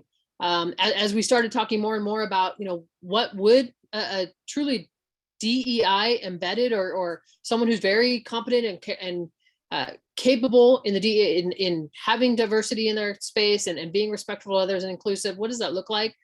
We've traveled into about 6 different themes: cultural competency, and you see and really through all of these, as Marty mentioned with the ecosystem, we see this as professional and ongoing continuing effort towards professional growth, that become a part of our culture if it's not already. That none of us are the professionals that in the system now that we were a year ago or 5 years ago or 10 years ago, nor will we be the same in 5 more years. And so, looking at DEI in evaluations not as a punitive effort, just as part of the holistic approach and self-reflection and evaluation of our performance as professionals in the system. So we're looking at cultural competency. How competent is someone? Do they have the understanding that it takes to work within the system and our diverse student needs, as well as diverse colleague environments, right?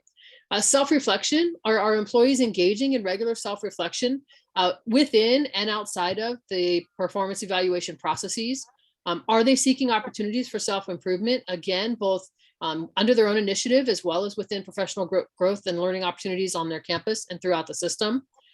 Specific to faculty and the rest of these themes or competency themes are really inclusive of all faculty, staff, and administrators. When we talk about DEI pedagogy and curriculum, that one's more targeted at faculty, although some could argue that within some of our learning spaces and the support and partnering that we do with classified professionals, they play a role in this as well. But DEI pedagogy and curriculum, and we know what that really means. Data, are we all using aggregated data and disaggregated data? Are we looking at race and ethnicity and the impact, as you've all done with the data throughout today's meeting and the reports you've seen? And then are we attaching our work and doing it consistently with DEI and our mission, both within our programs and across our campuses, and then within the system as a whole? Greg, you want to add anything? No, that was beautiful. Thank you, Cheryl. All right, next slide. So those are looking competencies, really a little bit higher level, and then diving into 7 different criteria themes. Again, recommendations, places for colleges to start these conversations and bargain locally. But service, what are our professionals doing in our system in regards to service on our campuses as well as in our communities as it relates to diversity, equity, inclusion, and access? Self-assessment, that self-reflection element already mentioned, but really more, how am I assessing myself and my performance in regards to DEI and my impact on students? The DEI environment, that's where we talk about that belongingness, the culture of inclusiveness, and really going beyond just our classroom and the learning spaces we provide for students, but the working culture that we provide for our colleagues and that we engage in daily. Pedagogy and curriculum, like before, all 7 of these are applicable to faculty and staff, with the exception of this, really looking specifically at faculty and how we're using respective and culturally inclusive pedagogies and within our curriculum. Professional development, how are we engaging in those opportunities available to us and how are we seeking out additional? DEI and mission, again, diving more deeply into what that can look like in our performance across our varied roles. And then employee interactions, another element of that culture of belongingness and inclusion. And so, really, this has evolved quite a bit in the last few months as we've engaged in these conversations. And I'm not sure, I can only speak for myself, but I'm not sure I anticipated where we would go with these conversations and the depth to which we would dive in together and be vulnerable and be brave in that space and really, re-envision what it could look like to both participate in evaluations as the employee being evaluated, as well as participate in evaluations as the peer evaluator that so many of us do. And again, I'll say it really hinges on creating these cultures that are inclusive and respectful and that are really centered on, a continuum of professional growth. Not in any way looking at a deficit mindset. We're constantly saying that we need to look at our students with a non-deficit mindset. We really need to think about what their assets are and how we can utilize their assets to accomplish their goals. The same thing with our faculty and our employee groups. It's really, let's not look at it through a deficit mindset. Let's really use these elements to self-reflect and have opportunities for dialogue and pinpoint areas of growth along with our colleagues through the evaluative process and then undergo professional learning. Greg, anything you want to add? Just to briefly kind of close this out, I couldn't agree more with the way that you just framed that, Cheryl. And I would add that in a lot of ways, we've done this kind of work within our hiring process. So many districts and colleges, as part of the application process, candidates write responding to open-ended questions with a very clear equity, inclusion, accessibility mindset to it. Embedding these criteria into our performance evaluations, our tenure process does the exact same thing. It tells the employee explicitly, this matters to us fundamentally about who we are.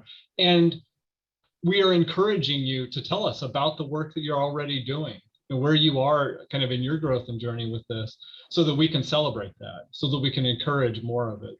And so I couldn't agree more with the idea behind this is not punitive at all. It's a very clear signal do more of what you're doing in this area, because this is what is going to be most important to us going forward. So thank you again, Executive Vice Chancellor Alvarado, for the chance to be here.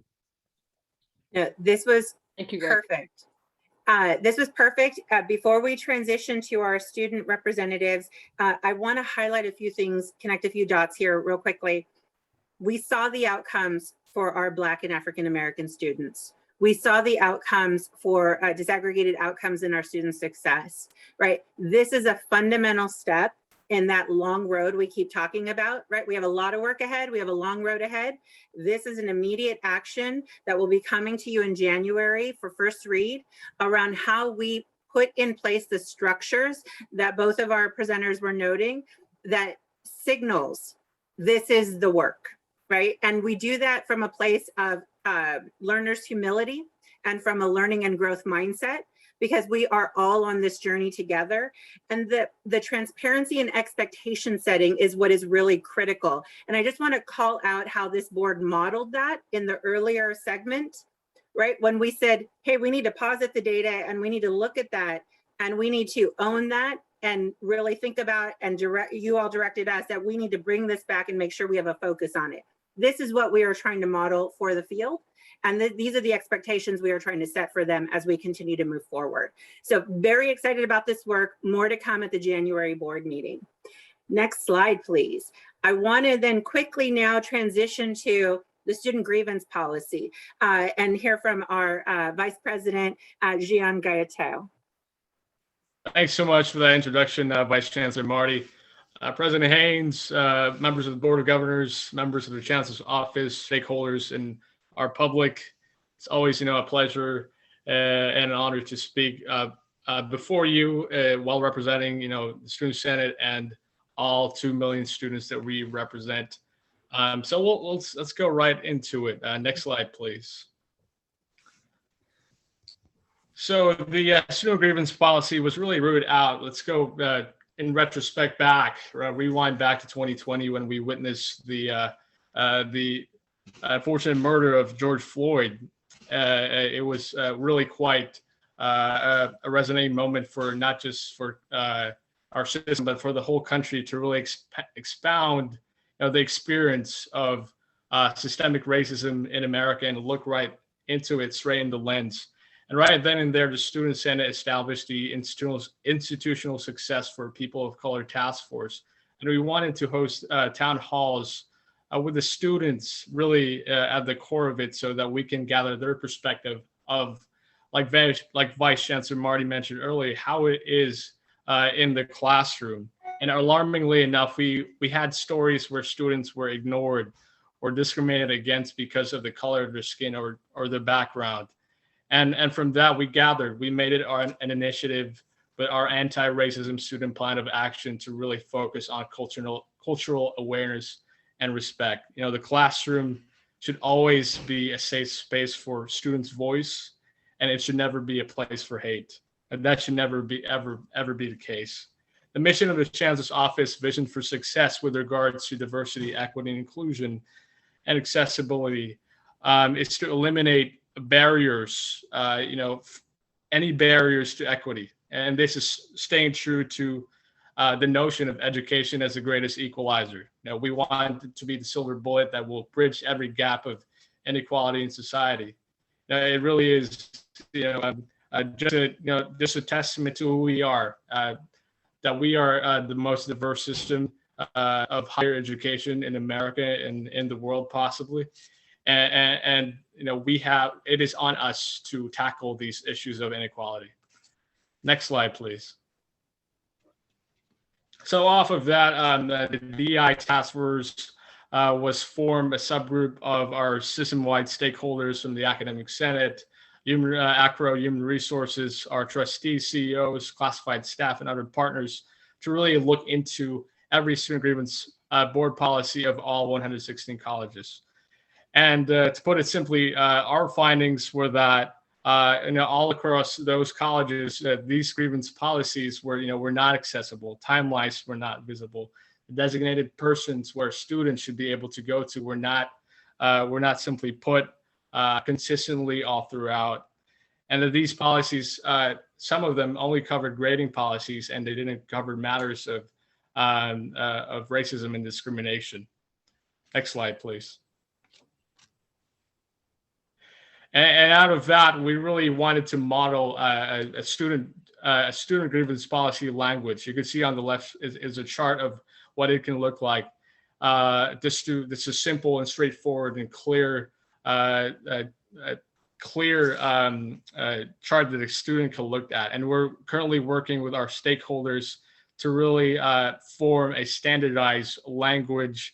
We're working with the Chancellor's office to work on a guidance memo to send out to our colleges and college districts. And ultimately, really, we wanted to ensure a substantive due process, not only for faculty, but also for students to work collaboratively. We want this to be visually reprehensive in syllabi, website, counseling, Canvas portals, because in the end, we just really want the process to restore and not be punitive, and resolve issues together and never alone. And ultimately, as well, this is just an imperative of accessibility to foreground, the most meaningful experiences for all students without the fear of getting ignored, getting left behind, or being hated against. And it's a testament to our shared resolve, commitment, and our stewardship to our students. After all, they are our raison d'etre, our reasons to be. That concludes this presentation, and thank you very much again for having me speak. Thank you. Thank you so much. I think one thing I just want to highlight here as we wrap that up is that part of what we're trying to make sure that we are communicating in all of this is how we are centering students, and in this way centering student voice and signaling the expectation that campuses should be actively seeking out student voice through these processes, right? Because we should want to know if we're not doing something well, we should want to know so we can get better. I always like to say, I can't fix what I don't know is broken. And so we should be actively seeking that, and we want to be signaling that to the field. So with that, I will open it up for questions, feedback, comments. So thank you so much for this presentation. I'm going to ask my board colleagues if they have any questions. It doesn't, oh, I see member Rawlings. I just wanted to lift up this work group. I didn't join at the very beginning like Hildy and others have, but I joined a little bit later. This has been an absolutely exceptional work group to be part of. The thought and the openness that everyone's had has been absolutely outstanding. So I think the products you're going to see over the next few months are going to be really representing that. And I did want to highlight one thing that Cheryl had talked about, and others have as well, is that to really do this right, we're having to really create a culture shift on our campuses. It's really getting in, as Executive Vice Chancellor Alvarado has said, it's really getting in and touching the hearts and minds of every person on all of our campuses. And because what we're trying to do here is ensure that there is an intrinsic motivation for change rather than an extrinsic pressure forcing the change, because real lasting change is going to be intrinsic. It's going to be led from within, from each of the employees. And I think there's a framework here that is as likely as any of I've seen to accomplish that. So just great work to the committee. Board member Aguinaldo. I just wanted to echo what my fellow board member Rawlings mentioned, and also to just compliment the superstars that presented on this item. Cheryl and Greg have been absolutely hitting it out of the park with every meeting that I've attended, and I know that they have an incredibly long and deep history in the subject matter, and that shows in every interaction, every presentation they have. And I look forward to working with Gian more and to hearing more about the grievance policy. I know that on my end of the world, we're looking at things like ombudsmans, and know that the grievance portion has a lot of opportunity to bridge a lot of gaps. So I look forward to working with you more. Thank you very much for your work. Thank you. I don't see any other hands up. I just want to, oh, I do. Board Member Terasova. I can go after you, President Haynes. No. I want to make us all cognizant of the time. It's 3:44, but we always have time for a student perspective. Thank you, President Haynes, and I always appreciate that. First of all, I would like to congratulate the DEI work group on the incredible work here for going above and beyond in exploring this framework. I would just like to highlight a couple of points that I thought are really important to emphasize again. Many of the current student grievance policies and communication policies aren't student-centered at the moment and do not support or empower students to raise concerns relating to a safe and inclusive environment without the fear of any negative consequences. Often those policies aren't accessible to students at all, as we have heard from today's presentation. Some claims are dismissed or never followed up. In one of the colleges that I have visited, I learned that they completely got rid of their evaluations. The stigma behind student grievance process is one of the structural barriers that students continue to face as we keep pushing the needle in the DEI student-centered policy changes. Students don't know the process at this moment, so they are scared to follow through with it, as some might feel that a disciplinary action or other negative consequences will follow. And this will help bring the awareness to the challenges and the struggles of the students and promote the next steps. There is a reality that there is resistance to the DEI work in our district boards, and that there is no better way that we address this resistance and actively advocate for the success of the DEI work than ensuring that we are empowering our students. Therefore, having accountability, simplicity, and visibility to guide student grievance process is about really dismantling these barriers, establishing clear and safe communication channels to learn from the student experience rather than punish, and then take action to refocus on being student-centered. Thank you for that. My comments are going to be very short. I just want to repeat what Executive Vice Chancellor Alvarado said. This is the work.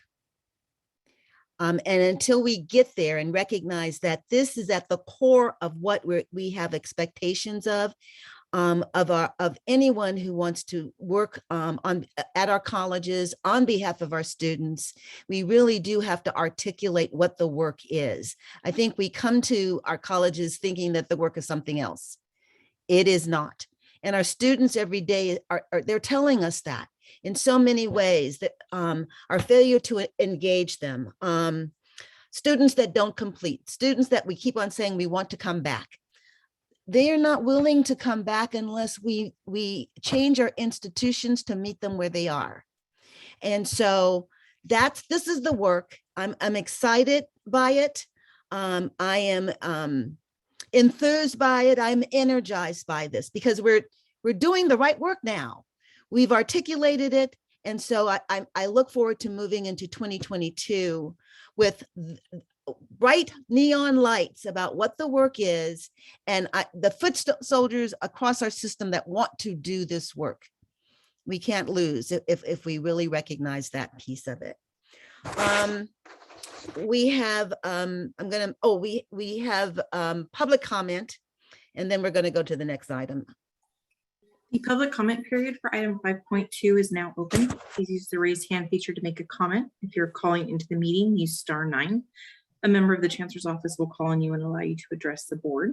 You will have a maximum of 3 minutes. We did receive one written comment on this item, so I'll hand it over to Christina for the details.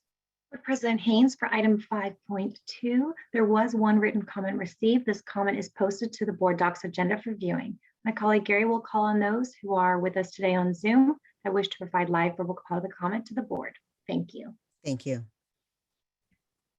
We do have several hands raised. Bree Kennedy, you have control of your mic and can address the board. Thank you. Greetings to the Chancellor Gonzalez and members of the board. My name is Bree Kennedy, and I'm Faculty Chair of Disability Support Programs and Services at San Diego City College, and the immediate past chair of the DSPS State wide advisory. I want to commend the Chancellor's Office and the Board of Governors for the incredible work, accomplishments, and prioritization of diversity, equity, and inclusion. It has been long overdue and not without immense pain and loss of life that prompted these courageous conversations to begin. Conversations that have led to both action and positive outcomes to begin to break down the systemic barriers that many of our students face, especially our Black students. This information item on embedding DEI competencies and criteria into the employee evaluation and tenure review process is a very important and thoughtful step in supporting continuous growth and engagement for faculty. However, I'd like to underscore the comments made earlier by Paul Grossman. It is extremely critical that disability no longer continue to be excluded from this work. During Executive Vice Chancellor Alvarado's presentation just now, I understood the plan for addition of A to DEI and including accessibility. That's another tremendous step in a positive direction. Disability is not a siloed identity. The disabled community and the services and supports needed for success in the system are continuously impacted by the tendency to disregard the presence of other marginalized identities that they hold. As mentioned by Dr. Miller-Sabia, the compounding impact of racism and ableism for students that are in the community college system can't and should not be ignored. Students with disabilities continue to be impacted by deficit-minded language, educational equity gaps, microaggressions, and oppression.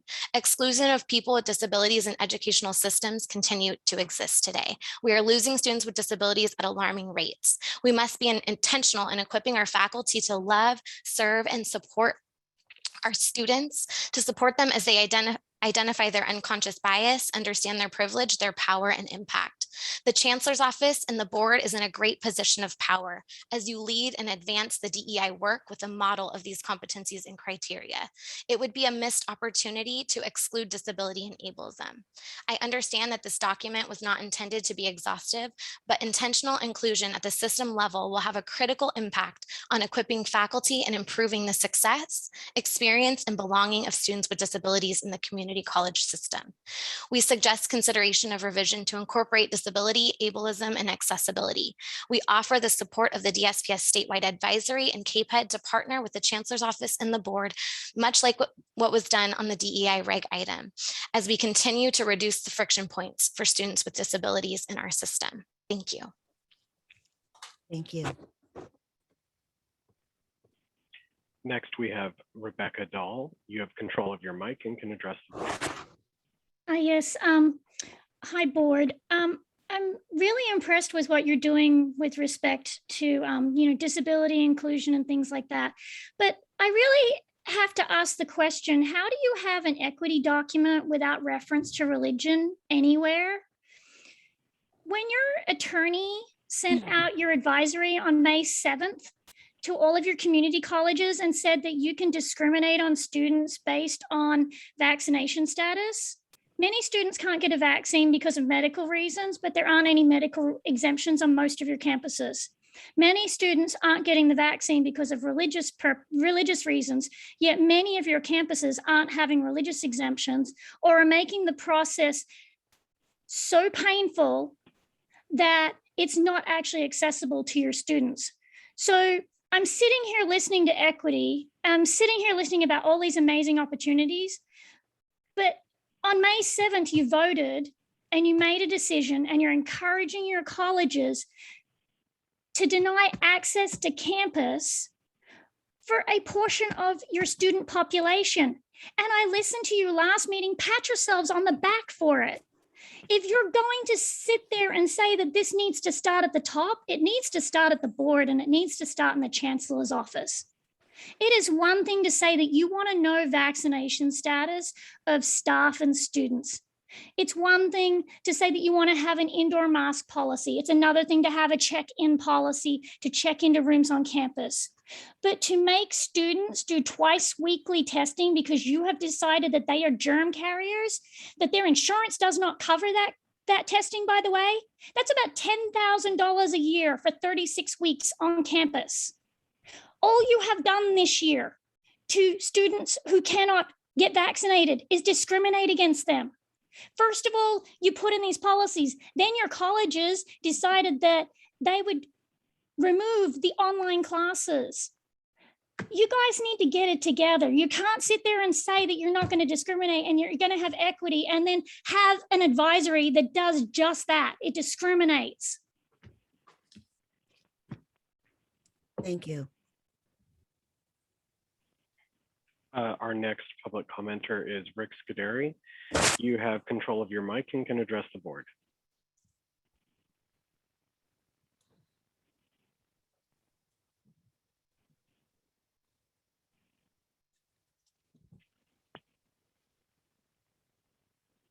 If you are there, you have control of your mic and can address the board. Okay, I thought I had it unmuted. Sorry. Thank you, Board of Governors, for this opportunity to comment. I'm Dr. Rick Scuderi, past president of the California Association of Post-Secondary Education and Disability, and its former legislative chairperson. I'm retired at the moment. I'm concerned that as it has existed, there's no mention of disability awareness for faculty and staff, especially, and for others, within the competencies noted in the plan. Again, out of sight, out of mind. So my focus here is that this will be rectified within the plan by inclusion of competencies related to students with disabilities. I'm sure this can be produced with the organized help of those in the Disabled Student Programs and Services field, as well as the CAPED organization, that's California Association of Post-Secondary Education and Disabilities. Just as was done with the detailed work on the distance education revisions that included accessibility and universal design. It was wonderful work.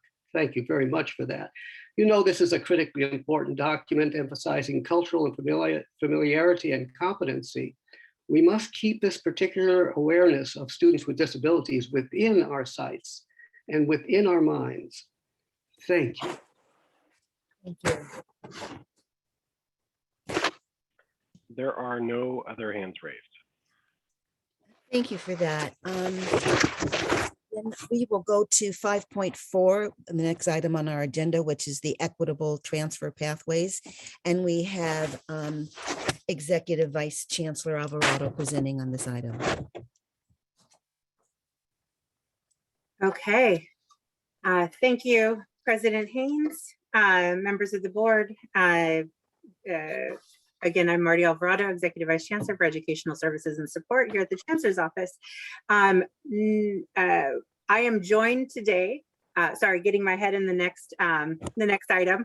I am joined today to present this item with Vice Chancellor Dr. Valerie Lundy-Wagner and Vice Chancellor Aisha Lowe.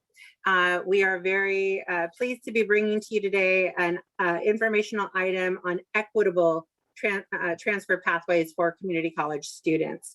Again, I want to just connect a few dots before we move forward. I know my colleagues will speak to this throughout. Our students transfer and they don't all go, they don't all have the same options or opportunities.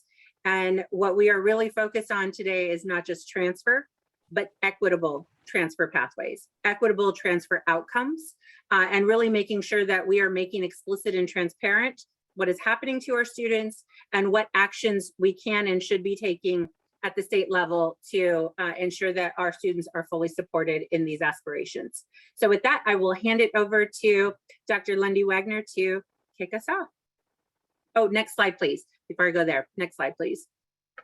So we're going to be talking about the transfer function and context. We're going to be talking about the transfer outcomes, what's happening.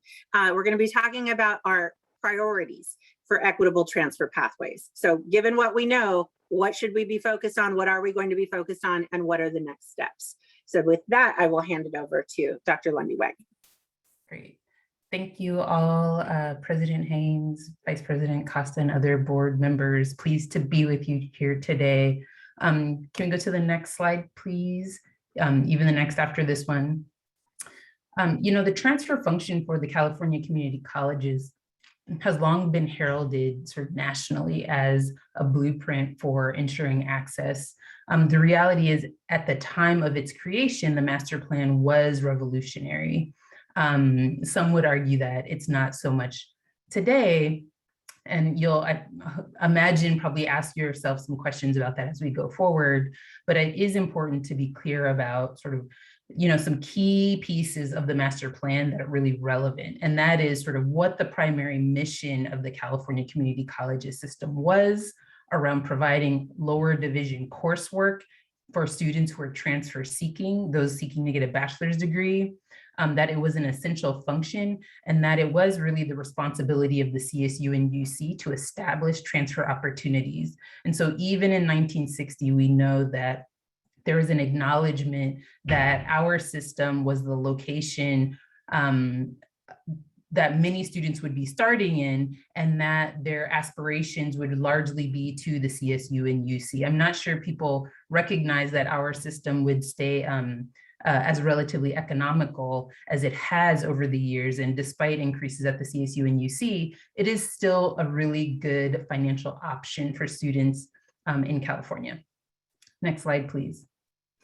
With that, I think there's some really basic transfer policy questions that should be at the top of everyone's mind based on some of the conversation we've had today and probably previous others. But these are 4 questions that I thought were really important as we think about how we prioritize California community college students and close the equity gaps that are in the vision for success. And just as we and other practitioners locally are really thinking about how best to support students. And so quickly, I'll just say, you know, how many students are applying and transferring? What are their transfer admission outcomes? How many students are transferring to any 4-year institution at all, not just the CSU and the UC? What kind of preparation is needed to ensure that students can successfully transfer, that is, be admitted and matriculate? What are the outcomes of these students once they enroll in institutions? Those are, I think, what frames much of the policy questions that sort of surface around this topic. Next slide, please. That said, it's really, really important for us to think about the governance context associated with transfer. You know, this is intersegmental relationships and partnerships. And I wanted to make sure that those questions in the figure on the right on who's responsible, who's accountable, what questions are answerable, that everyone here understands that our office, the CSU Chancellor's Office, and UCOP, and the CSU and UC campuses and departments create transfer policies and guidance separately. They work in partnership with their own respective faculty and staff separately. They manage system-specific student-level data separately. And so what that means is that the availability of data is not consistent. It means that when we ask these transfer policy questions that were on the previous slide, we have to think about where those data live, who has access, when they have access, when they're updated. Next slide, please. And it really just speaks to this notion of like helping you all, our board, really understand what information is available to us in the agency. And so if you focus on what's on the left of your slide, the data available to the agency, you'll see 5 bullets. The first 3 are data that are available through our management information system. This is data that colleges send to the agency for state and sort of federal reporting. The last 2 bullets transfer to a 4-year institution and 4-year completion data. Some of the information that my colleague, Dr. John Hatz, was sharing previously, that is information we can get from a partnership we have with the National Student Clearinghouse. And we also have had opportunity to receive some limited data from the CSU and the UC. That said, of course, I want to turn your attention to the right side of this slide on the data that are not available to the California Community Colleges Chancellor's Office. And this is transfer application data. So all of our students who are applying, whether it's to the CSU or UC or some other 4-year institution, we do not have information on who applies. We do not have information on the admissions criteria associated with those institutions. That includes namely the CSU and the UC. We do not have information on course taking in the 4-year institutions. So this notion of repeating coursework, just sort of what courses that student would take. We do not have that information generally.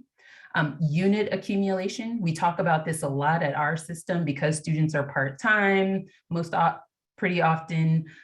It makes sense to think about how students are accumulating and over what period of time. We don't have any information on what that looks like at the CSU or the UC or any of the other partners, four-year partner institutions.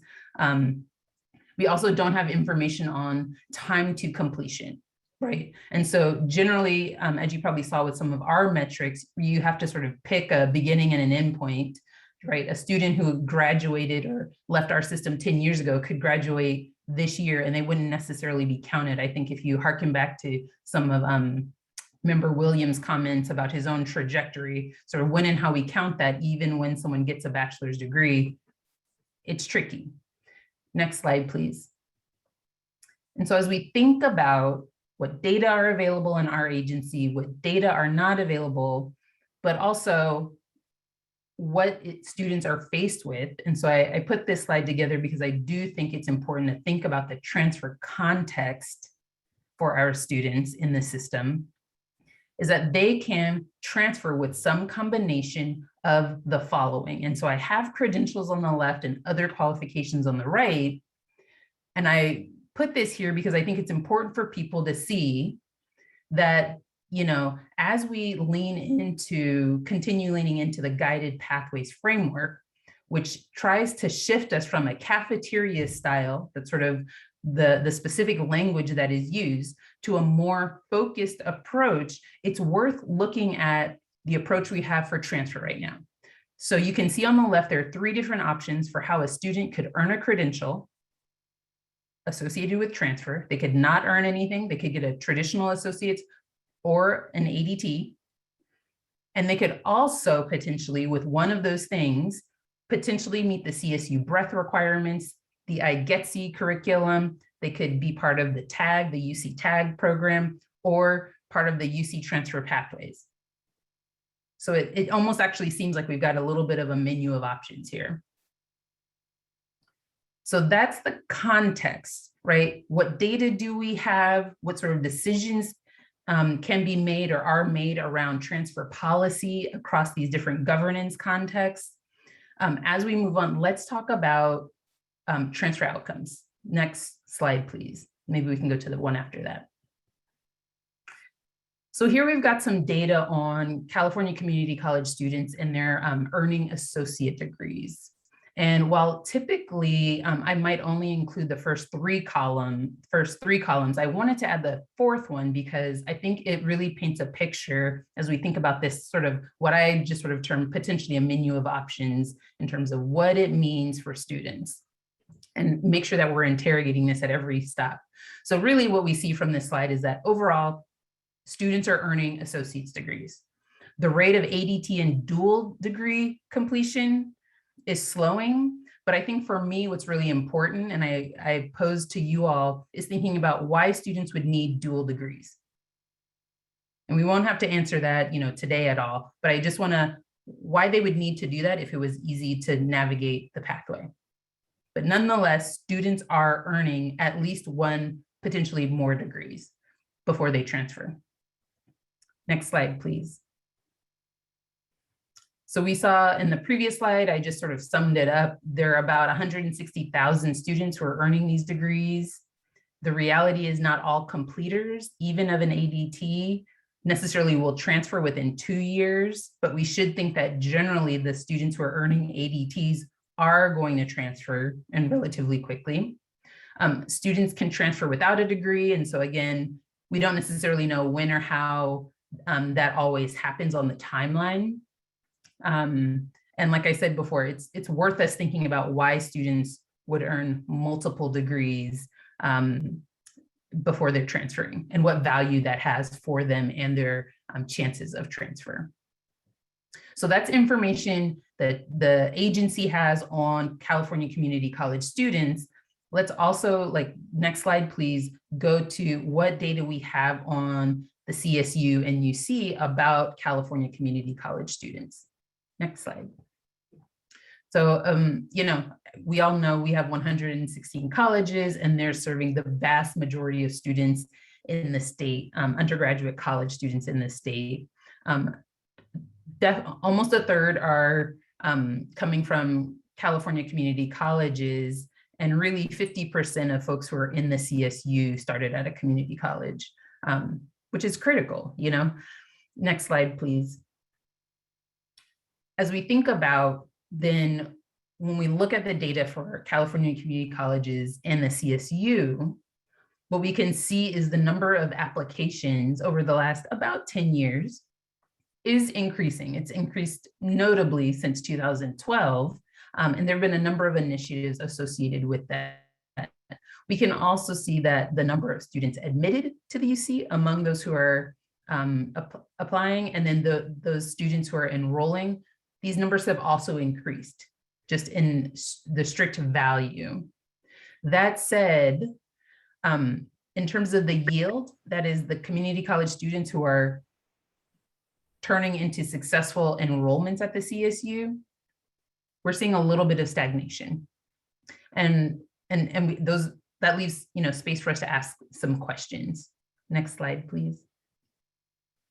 When we start looking at the profile of students who are new to the CSU, who started at the California community colleges, you can start looking at their profile, what they left with, right? And here what's interesting is that the number of ADT transfers, both those with and without a guarantee, is almost equal. And so it's important to think about, again, how we understand these trajectories students are having, and then what that means in terms of how we understand or think about success for our system, and how any of this might reflect friction points that we know we're trying to address systemically. Next slide, please. As we look at and transition to thinking about California community college students who are transitioning to the UC, here we also see notable increases since about 2012. Again, you'll see that there's this gap in the number of students who are admitted and then the number who actually enroll. And we have to ask our question, sort of what happens, why that might be happening, et cetera.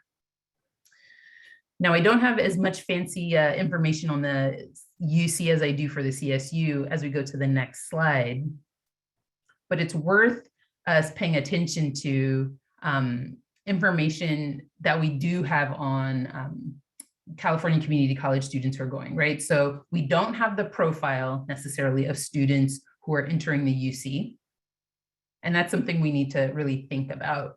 But we do know that there is an increasing number of students who are coming from our system and going into the UC. Next slide, please.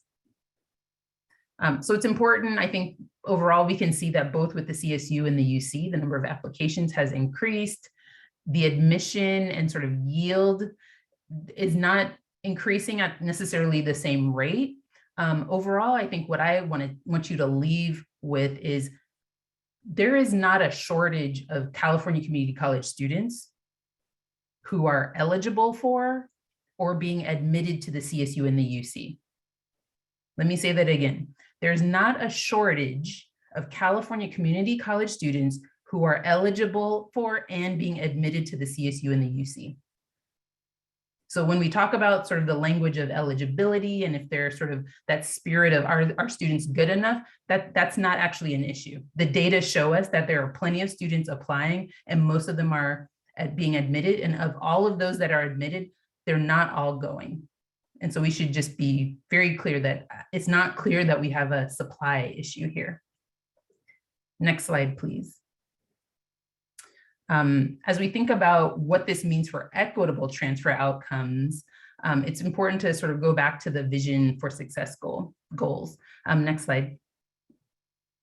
And so this is a figure I think everyone's seen here, at least over the last couple of years, thinking about, you know, we have a goal of having 115,000 students transferring to the UC and the CSU.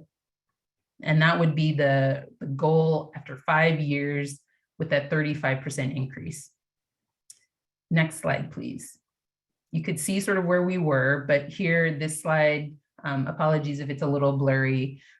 It shows that we have indeed made some progress, but it's really important to think about not just what we have, our students who are going to the CSU and the UC, but that many of our students are transferring to in-state private, that's the ISP, and out-of-state private, out-of-state institutions, that's the OS.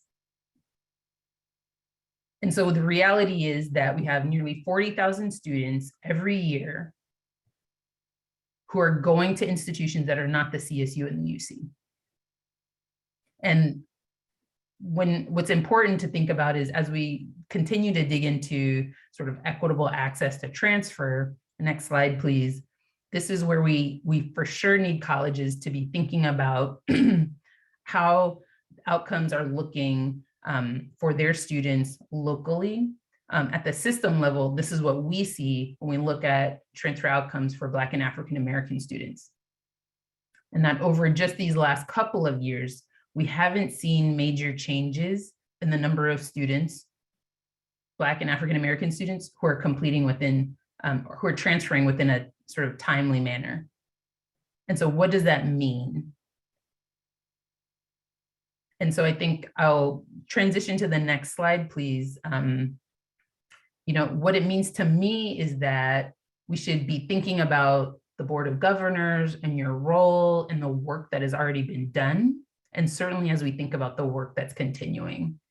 So, you know, the board was, I think, you know, spot on with acknowledging and adopting transfer as a vision for success priority. The board has supported the ADT and transfer as part of the student-centered funding formula. If I sort of harken back to my colleagues talking about sort of what's required or not required, I think, you know, those sort of commitments show that we want institutions to be thinking about transfer as part of their approach to equity. We've also provided the Chancellor's Office with authority to enter into these ADT MOUs with four-year colleges and universities in and outside of the state of California, acknowledging that 40,000 students in our system are enrolling in bachelor's degree programs that are not the CSU and the UC. We've adopted the inclusion of non-discrimination clause in these ADT MOUs. And what's important really about this work is that it does require this active monitoring of transfer outcomes and transfer reporting.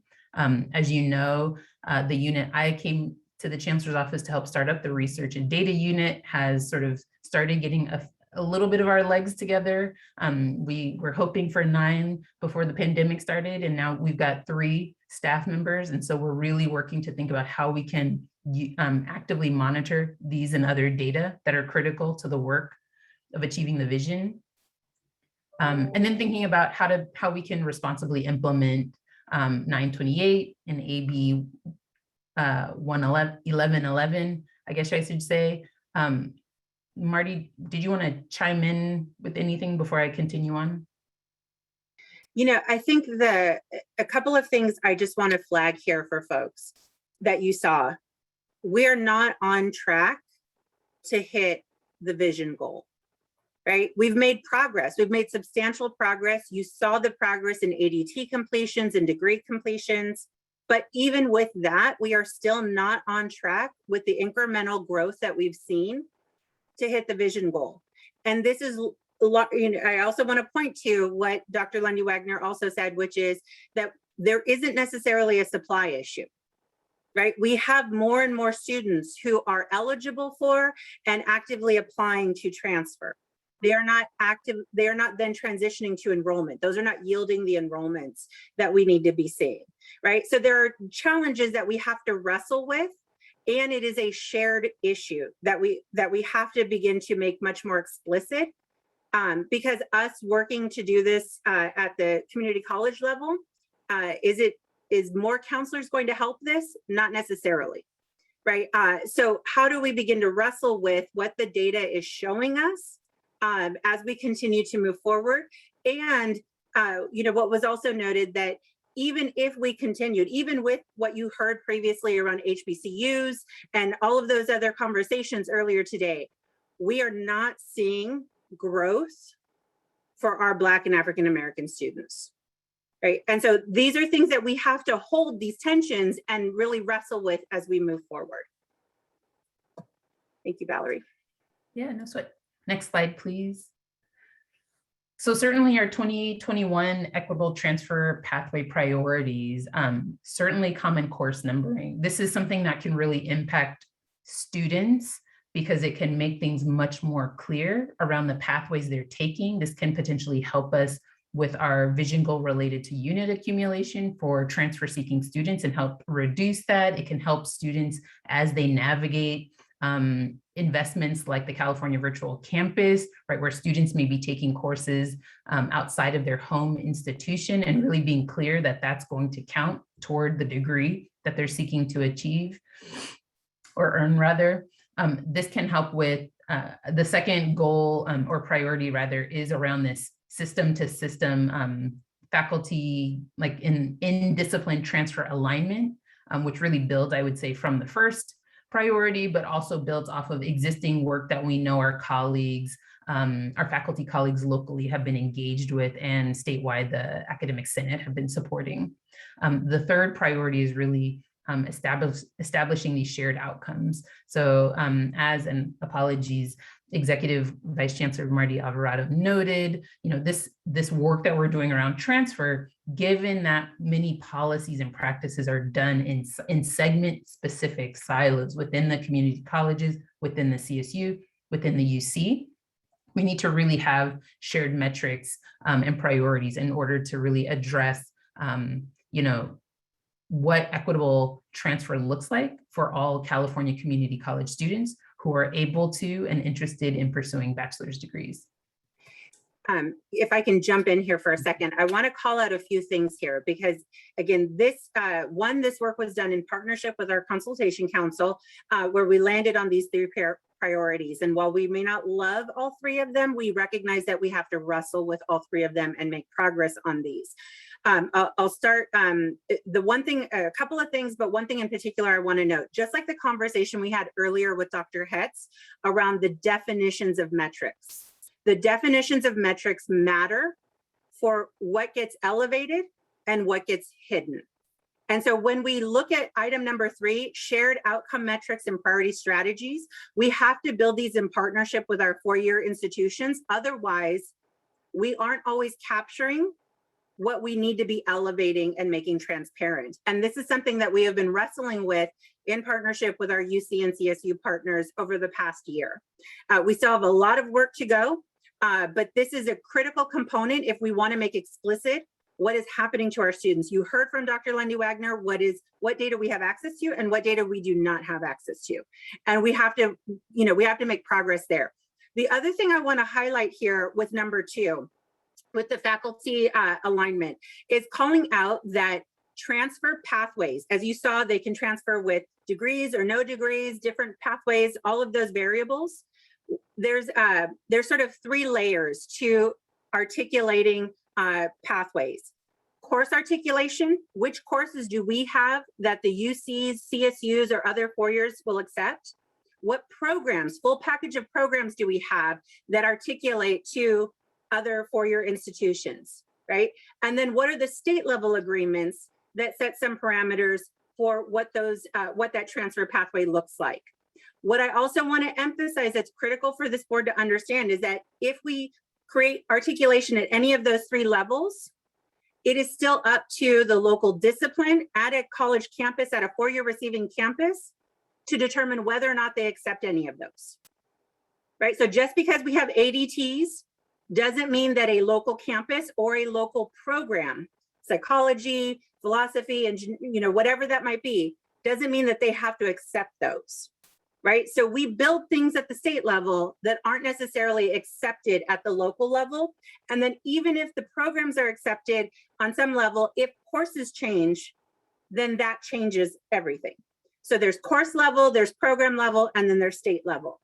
And I think this is critical to note because this all plays havoc with a student trying to transfer and realizing what their transfer pathway is and what happens as a result of the courses that they've taken and the institution that they are trying to get into. Member Williams, I see your hand up. And I'm sorry, I couldn't just wait on this question. Like, is it possible to get like what the UC and the CSU goals are? Because I'm clear on what community colleges are being required to do in relation to transfer, but I don't understand what they're required to do on their end. Is it one and the same? But it seems like us going to them for permission a lot. Yeah, we are very much at the, we are very much beholden to the receiving four-year institution. They predominantly set the requirements. And again, it could be at the system level, right? ADTs are a system level effort, but then what that looks like at a local level campus may look different. And I say this without judgment, right? Because we have these same issues within our system as well. That's why we have to get our course numbering right. So you know, this team will not hesitate to tell on ourselves where we have work to do to strengthen what we need to do.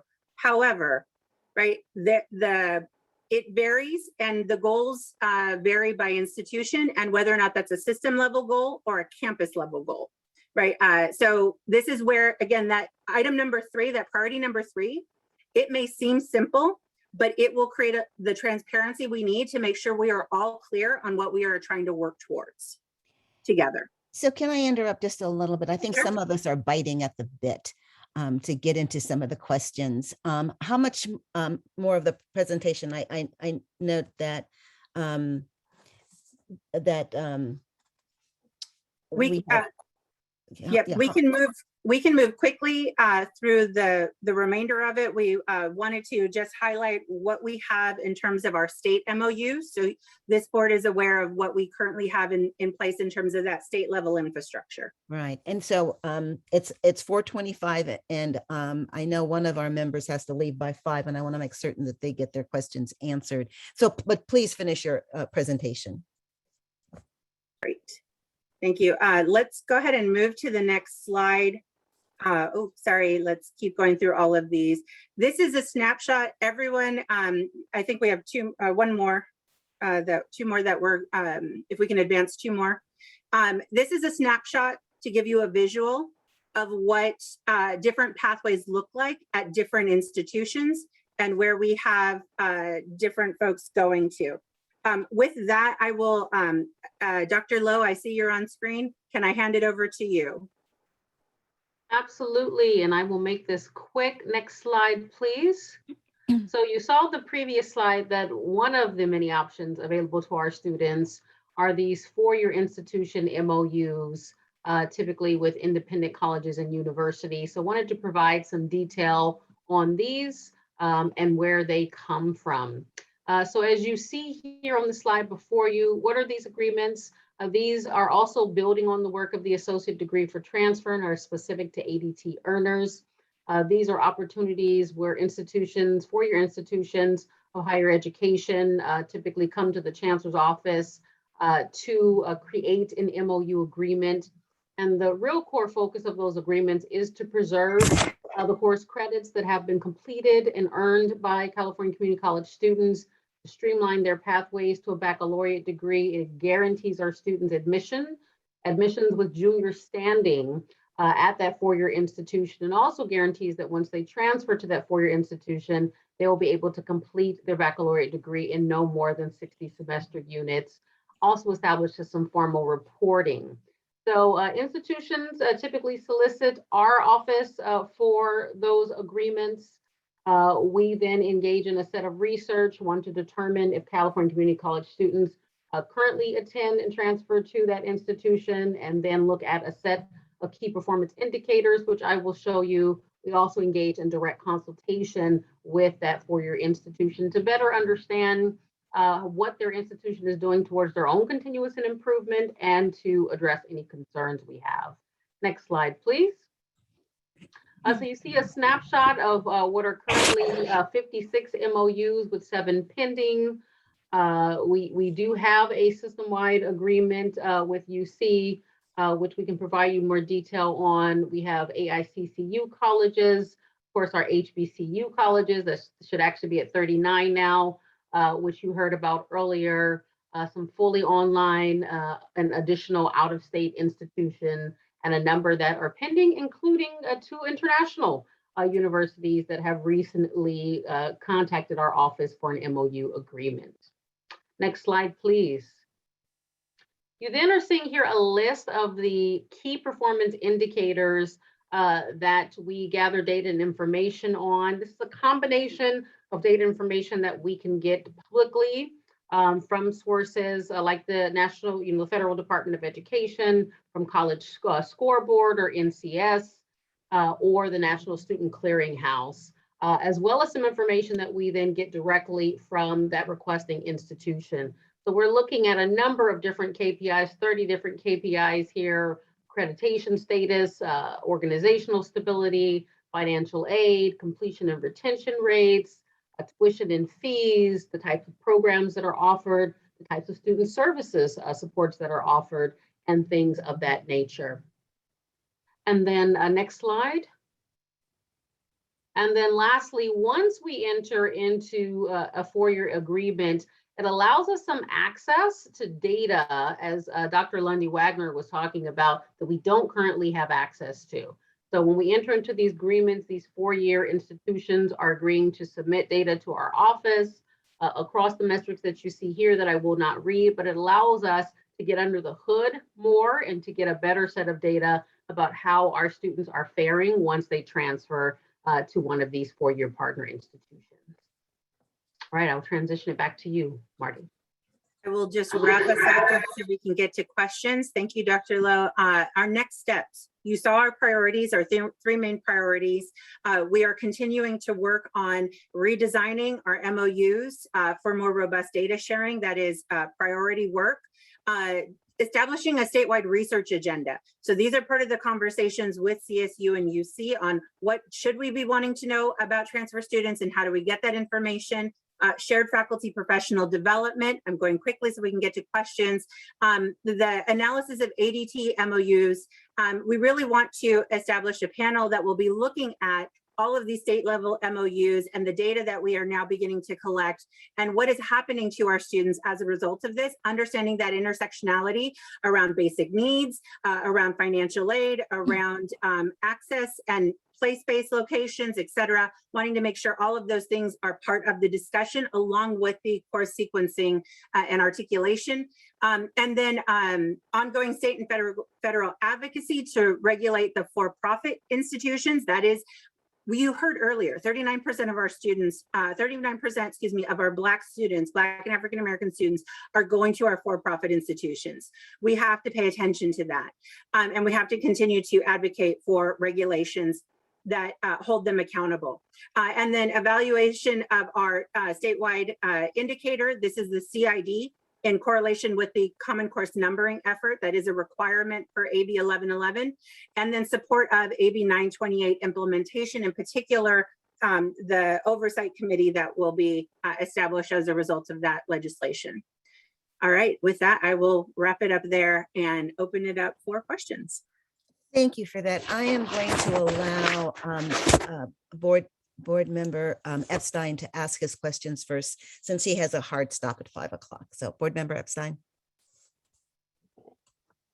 Thank you very much, President Haynes. And indeed, I do have a few questions. I requested this this agenda item, and I appreciate the detailed description of the process and of our concerns about the inability to have as easy a transfer and as many transfer opportunities as we have with CSU and UC. And I agree that we need to do everything we can to keep the pressure on to accelerate that. That said, when it comes to ADTs, when we first started doing this with other colleges, we had a public vote. We voted on the Western Governors University. In fact, the president of the Western Governors came in to speak at our board meeting. We voted publicly on the HBCUs and on the independent California colleges, the nonprofits. And I have to confess that when I first discovered that we had done an ADT agreement with APUS, the American Public University System, which is for starters, very misleadingly named since it's not a public university. I immediately started to do some research, and I found in about 10 minutes that they had settled a fraud case with the Massachusetts Attorney General in 2018. That on their board were hedge funds and private equity companies, that they were engaged in multiple acquisitions of other for-profit colleges. And I'd say that since our mantra here at the California Community Colleges is students first, I don't believe anything about APUS is students first. It's clearly profit first. And that's reflected in their aggressive marketing. And I'm afraid that by giving lending our brand, our sacred brand to this college, and probably just about any for-profit college is going to enable them to exploit that relationship to recruit even more of our students away from nonprofit colleges. I don't believe that the fact that 38% of our Black students are transferring to for-profit colleges is any reason to encourage them even more to go to more for-profit colleges. I think that'll make the problem worse, not better. They're notorious for aggressively advertising and spending a great deal of money on marketing, targeting students, and now they have our brand in which to do that. Their graduation rate after 8 years is 20%. Not exactly where we ought to be encouraging our students to go. And even if they do get a degree there, what is the value of the degree? What will a California employer say after seeing this for-profit institution with a brand that they've never heard of? So for all of these reasons, I believe strongly we should exercise our right to terminate the agreement on 30 days notice as is provided in the agreement that you signed. And I welcome the opinion of other board members.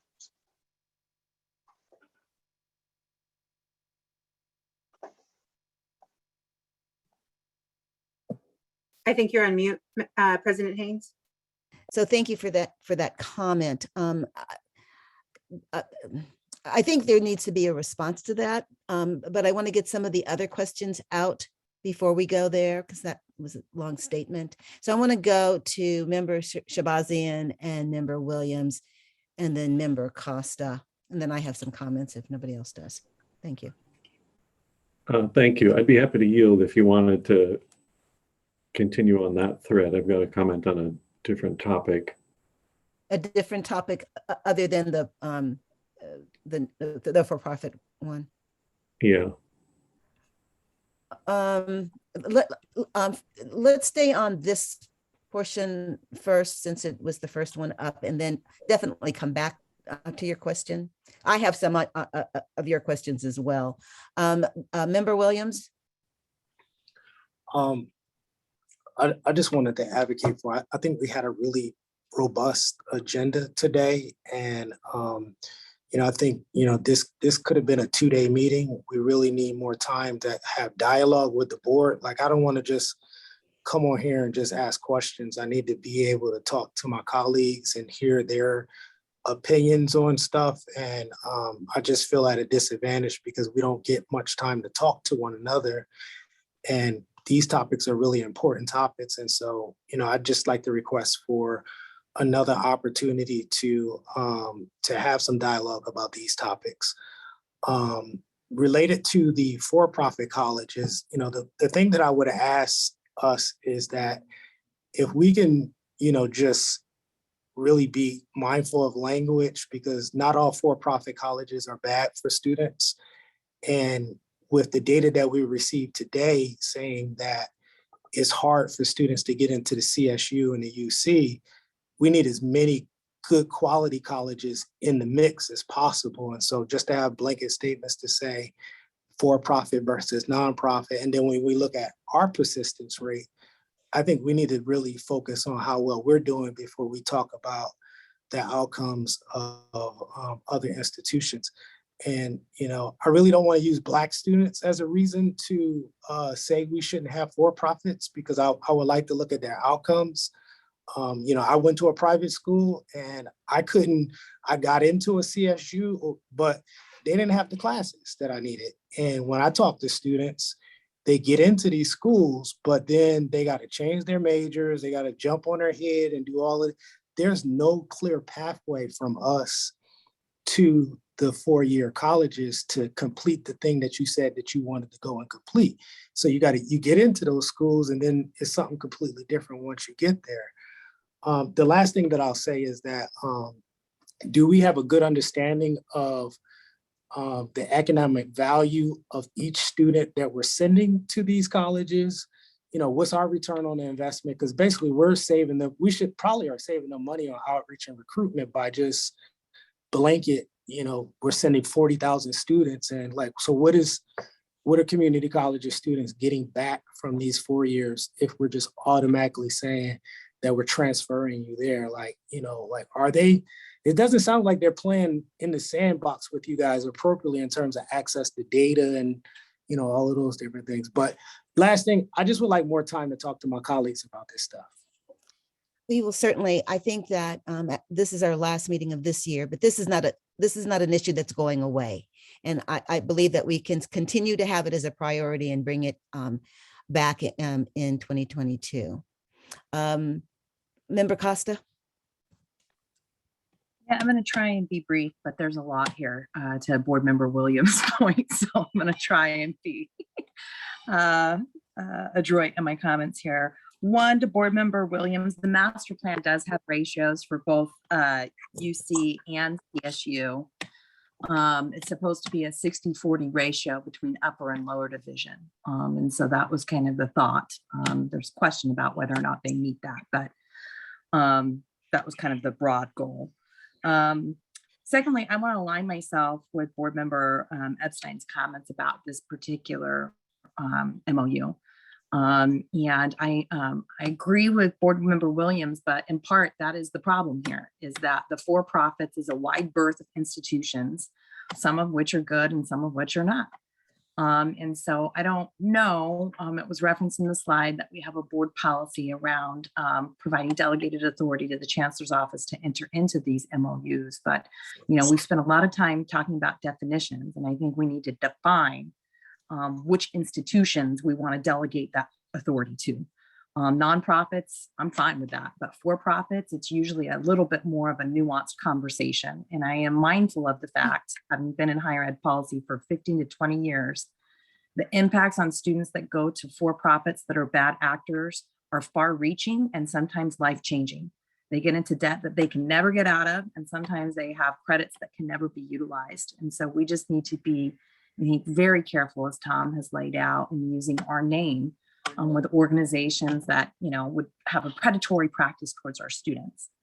And then lastly, just for my goal, my policy goal is, I think you guys laid it out. There's too many pathways and we need absolute portability. And I believe that we should have one path. And I know that's difficult with our sister segments, but we put right now the burden on the students to figure it out.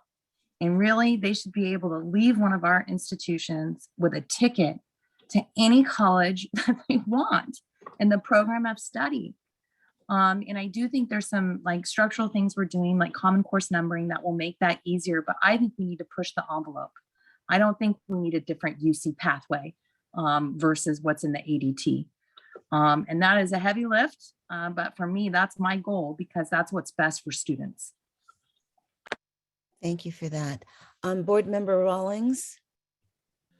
Just really quickly regarding Member Epstein's comments, I concur with Vice President Costa on that. I think we do need some more time to discuss it. I think there may be some guide rails we need to put up, but I think that's going to take more discussion than we're going to have time for. And would just suggest that we take a look at that at a future upcoming meeting. Thank you. I don't see any. I want to stay on this particular issue for my comments, and I guess I actually agree. I agree, but I guess is my. We absolutely need a pathway that's clear for our students. They get the short shrift relative to being told, oh, you're on a pathway to go to CSU or UC, and all of the impediments in that once they get on that pathway are there for them to stumble. And I have a whole series of sort of questions to ask around that, but we need to make certain that our students that are transferring, whether it's at a UC or a CSU, whether it's at a private, whether it's at a for-profit, and many of those for-profits have they are profits. They are for-profit, but they change into a nonprofit status, and that's how they apply.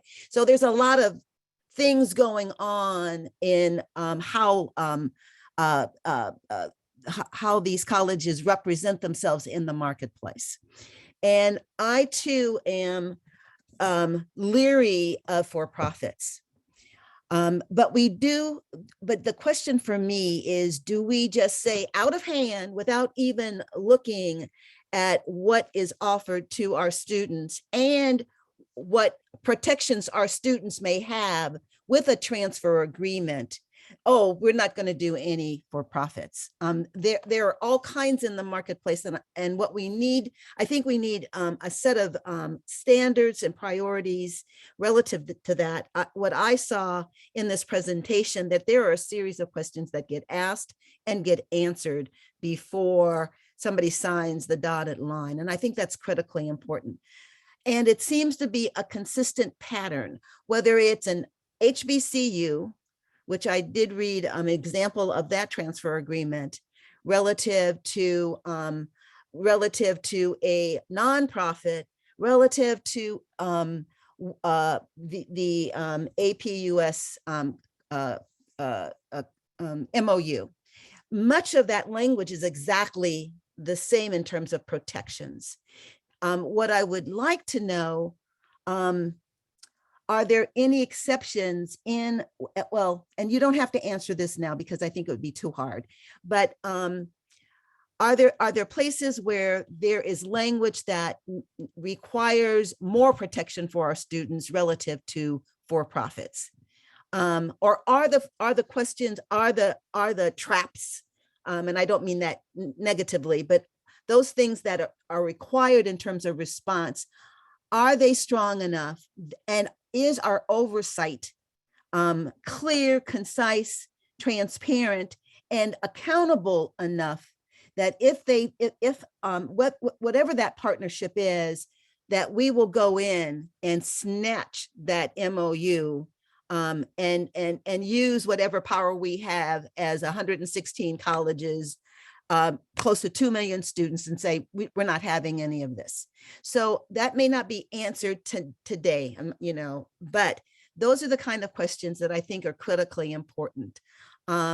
It may be that APUS is not the right fit. I think given what board member Epstein said, I don't know how what he found plays into that agreement. I don't know if they've cleaned up their act. But what I want to know from any of those transfers are, how long does it take our students to get through it? How much is it costing them? All of those elements that are embedded within the MOU that we're going to be looking at. It's that information. How successful are they? And that might not be able to be answered, but I'm hoping that somebody captured some of the questions that we have all asked relative to this particular item. I see Lieutenant Governor Kounalakis, Board Member Kounalakis' hand is up. Thank you, Madam Chair, and my apologies that I can't have my video on. I'm working remotely. I just wanted to share the sentiments of Member Epstein just about how this came about to be in the first place. It seems to me to be a very significant decision. And so I'm just a little concerned that a decision like this would have been taken without input beforehand from all of us, because even though I saw the list that was just presented of the different MOUs, when you take out the UCs, the CSUs, and the historically Black colleges and universities, you're not left with many. And so for something like this, which seems to me to be very, very significant, I would have imagined that it would have been brought to us in advance. And that really does leave us in the situation now where if it does not meet our standards, and with some of the things that Member Epstein has pointed out, it may very well not, that we will have to undo something that we really could have known would be the subject of some level of scrutiny and conversation by members. So I have to, unfortunately, I'm in a car, I'm gonna lose the connection pretty soon. But I just wanted to align my concerns on this with those of Member Epstein, and also just ask if there's why it was that this did not come to us beforehand. Thank you. So President Haynes, does it work if I jump in and give a little bit of context before we start losing people? Yes, please. Thank you. So what I want to, one, thank you for the feedback and for the questions. What I want to go back to are a couple of things, and then I can answer more directly a few of the questions, just given the time constraints that we have. One, I will say up front, in at least the short time that I have been here, we have not brought any of the MOUs to the board. So my apologies if that was an oversight that I made, not realizing that these MOUs come to the board for approval. It also wasn't in the standing orders, so I didn't think to bring that here. So let me start there and just name that piece up front. Second, separate from that, we share the same concerns that have been noted here by the board around for-profit institutions. We also wrestle with the realities of where our students are going and what their options are. And the idea of the MOUs is that they are protecting our students by guaranteeing that the credit they earn with us is acknowledged and counted towards the degrees that they are trying to achieve at the receiving four-year institution. The other piece of this that we are very interested in is the data component. We don't know what is happening to our students when they transfer at any institution, and we want to make sure that we have that clarity so that we can be intentional in how we share that information with students. Right? When you transfer here, here's what will happen, X, Y, and Z. Right now, we don't have that capacity because we don't have the data. Inherent in the MOU are those data requirements that the receiving institutions who enter into these agreements will make that data available to our office. So it's a sort of a two-prong approach. We want to make sure that the courses that they engage in matter and will get counted, and that we will have the data on what is happening to them post-transfer.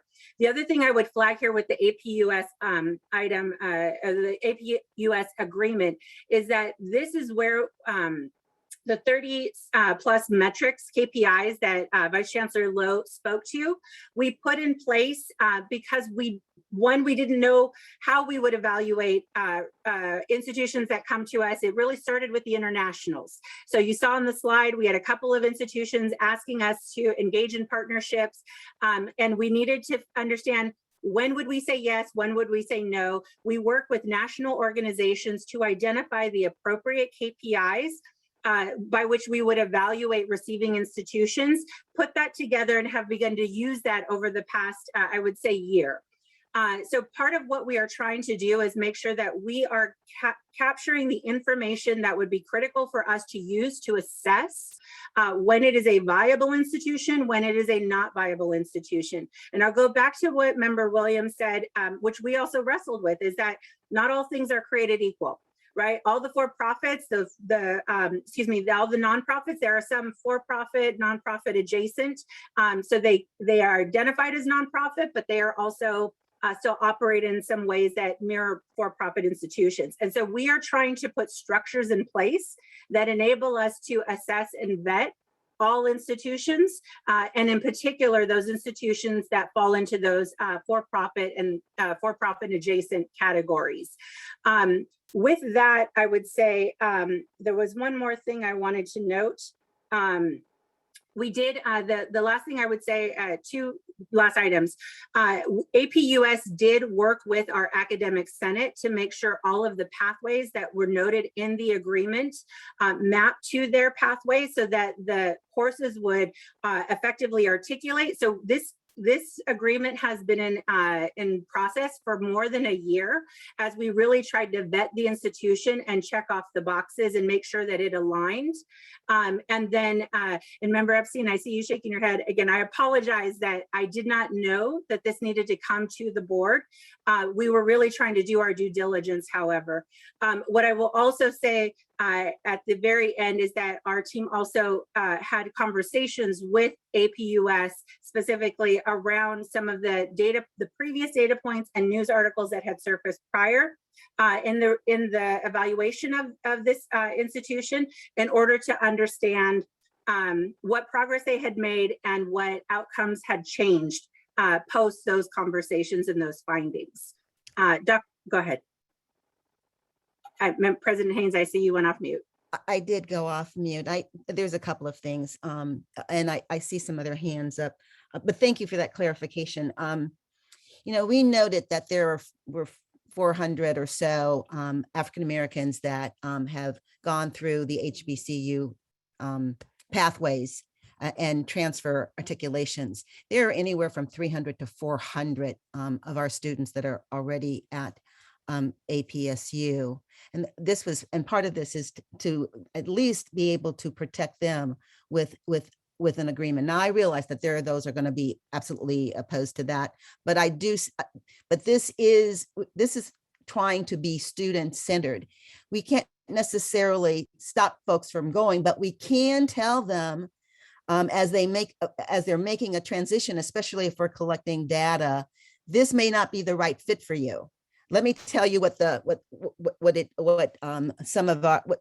this particular college or university is doing. So part of this was to protect our students. But with that, I see that Board Member Williams' hand is up again and Board Member Costa. And Member President Haynes, Yes. can I just, one thing Yes, I forgot please. that I noted in that got noted in the chat, but we need to make public comment about is that we have more roughly 300 students who enroll in APUS every year, and over 1,000 students, California community college students who currently attend APUS. Thank you for that Just correction. for a point of context. Thank you for that correction. And then I would like at some point, not necessarily, I don't know that every one of our transfer agreements required the approval of the board. So I would want clarification on that because I don't remember a number of them coming to us. So I don't know if what the practice has been. It'd be helpful to know that. So Board Member Williams and then Board Member Costa. Yeah, I just, want to, and it might be a moot point at this point, is there any student level education around what a predatory school looks like versus schools that, won't necessarily take advantage of them? And then are you all saying that is the tax status of an institution an indicator of whether or not they're predatory? Because, we keep saying for-profit colleges. So is that an indicator? For some people, maybe. I get all, so yeah, that's the question. Yeah. So is the tax status an indicator or not whether a college is predatory? And then are we doing any student education around how to adapt? So in the workforce program, when you go to school, there's the ETPL, the Employment Training Provider List. And so they educate the folks that want to go through these technical schools on, so they'll look at things like placement in the training that the students went through. So there's like an index that they promote on which schools are good. Like, do we have something similar to that, or how are we doing? So not to my knowledge at the state level, we do not, to my knowledge, we do not have something like that at the state level. What I will also say though, to some of what you were pointing towards is the engagement of any school, for-profit, tax status wise, nonprofit, for-profit adjacent, they also engage in recruitment at the local level. And that is separate, completely separate and distinct from any of the state level agreements, and do not necessarily have the types of protections or information requirements that we're trying to require. So I think it happens at multiple levels, but I do love the suggestion on having information made available that we can publish at the state level. Sorry. You're on mute, member, President Haynes.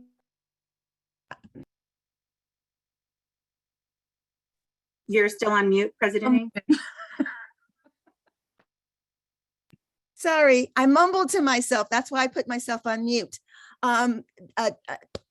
Chancellor Gonzalez, do you need to speak now, or or should we take other? No, let's go to Board Member Villalobos. Okay, thank you. We had Board Member Costa, but you took your off of. Still have a clarifying question, but I'll throw it to Blas because he hasn't spoken yet. Okay, thank you. Member Villalobos. Thank you. I would be interested in learning more about the impact this could have on our student veterans, especially when we're talking about veterans who are using the GI Bill benefits, and they are there's only a certain number of months they have access to in terms of benefits. When Member Epstein mentioned the graduation rate at 20%, I mean, that concerned me because our student veterans and dependents using the GI Bill going into debt and then not even completing the program and stuck with education that has not earned them a degree. Right. You know, so that's something I would be interested in learning. Fortunately, obviously, you know, in my case, I've looked into several for-profit schools, and I know the for-profit status does not mean that they are a predatory school. But I'm always careful when we're talking about veterans and for-profit schools, and I pay attention to what their graduation rates look like. Because again, the last thing we need is for our student veterans and dependents to attend a school that will not yield a degree, and now they're in debt and without benefits trying to go back to school. Absolutely. That's all I have. You had a clarifying question, Member Costa, Vice President Costa. Yeah,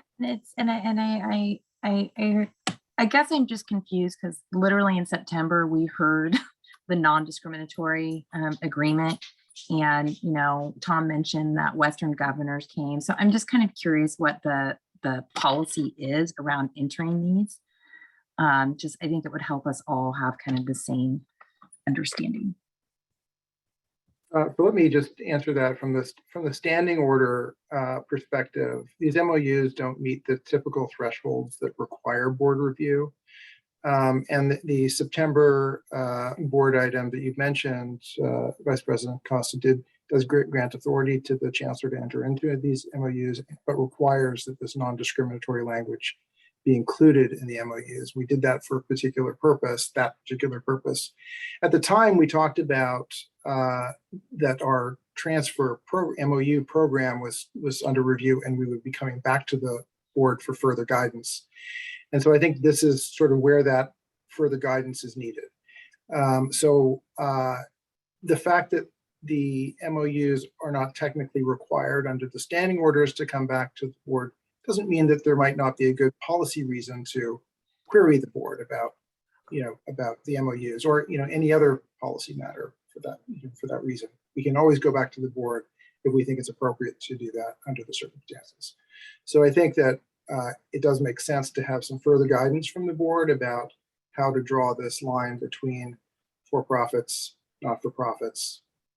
Public institutions presumably will always be fine. But I think we do need to have that conversation focused on probably the KPI type analysis that was undertaken by our staff with respect to this MOU. Thank you. Board Member Shabazian, I want to come back to you because you had another question, and I think it's only fair that we get your question out. Thank you. I wanted to ask a couple questions actually about slide 16 that was about the UC acceptance and enrollment. And it looked like to me that the acceptance rate, I'll call it, went up from about 69% in those early years to up to 75%, and it sort of plateaued at 75%. And just my first question is just to get a better understanding about why it plateaus at 75%. Is that because the community colleges aren't guiding students well enough to get admitted, or are the UCs making a conscious decision to not accept our transfer students so that they can allow more new freshmen? That's my first question. So this is a really important question that you're asking, and one that, interestingly, the latter half of your question, folks don't really seem to talk about. So the state does fund students, individuals who come from our K-12 system differently than it funds students who come from the community college system. The UC and the CSU are funded on what we call sort of a marginal cost estimate that is really associated for their upper division students. So they effectively get between like $13,000 and almost $20,000 per student when they're coming from for students, but that like estimate is not the same as when students come from our system.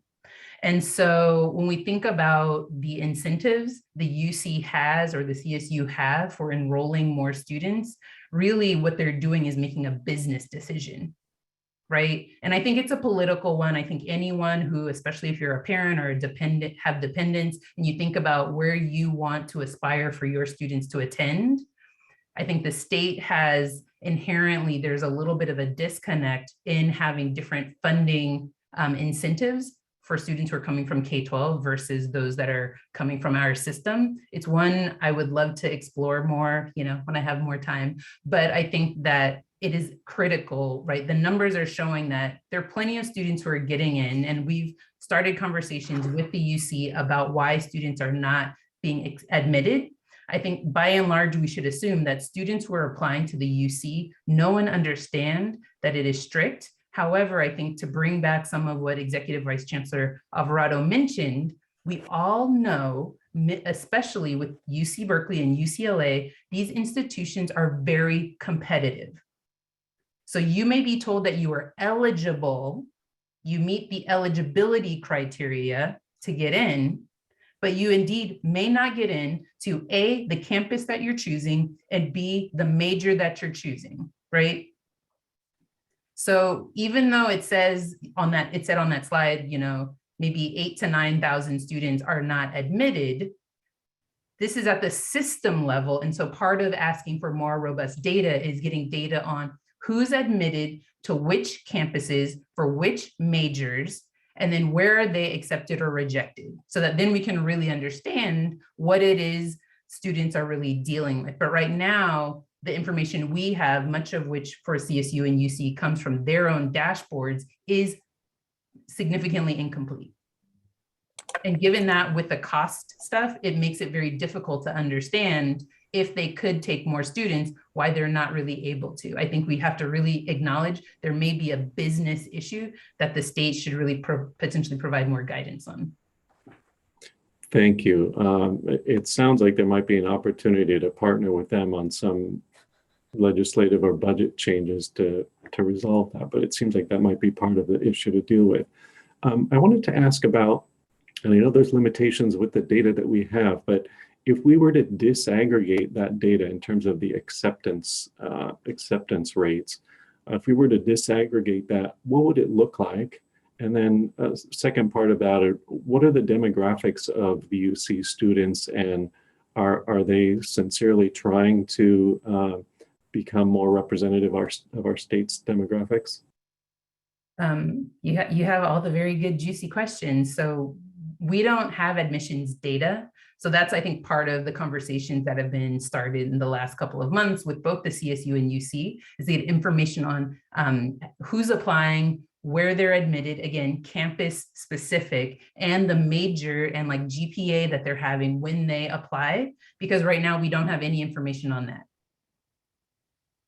They have information on who was admitted and enrolled. That's what's on their dashboards, not all the stuff in between.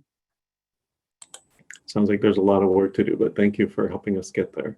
Yeah, I think the other thing you mentioned around like other disaggregation, I just want to hit on it. So the UC and the CSU, I think to Vice President Costa's note of this like 60-40. So the CSU and the UC are, there is sort of a sweet spot that they're sort of aiming for that sort of goes back to like the master plan.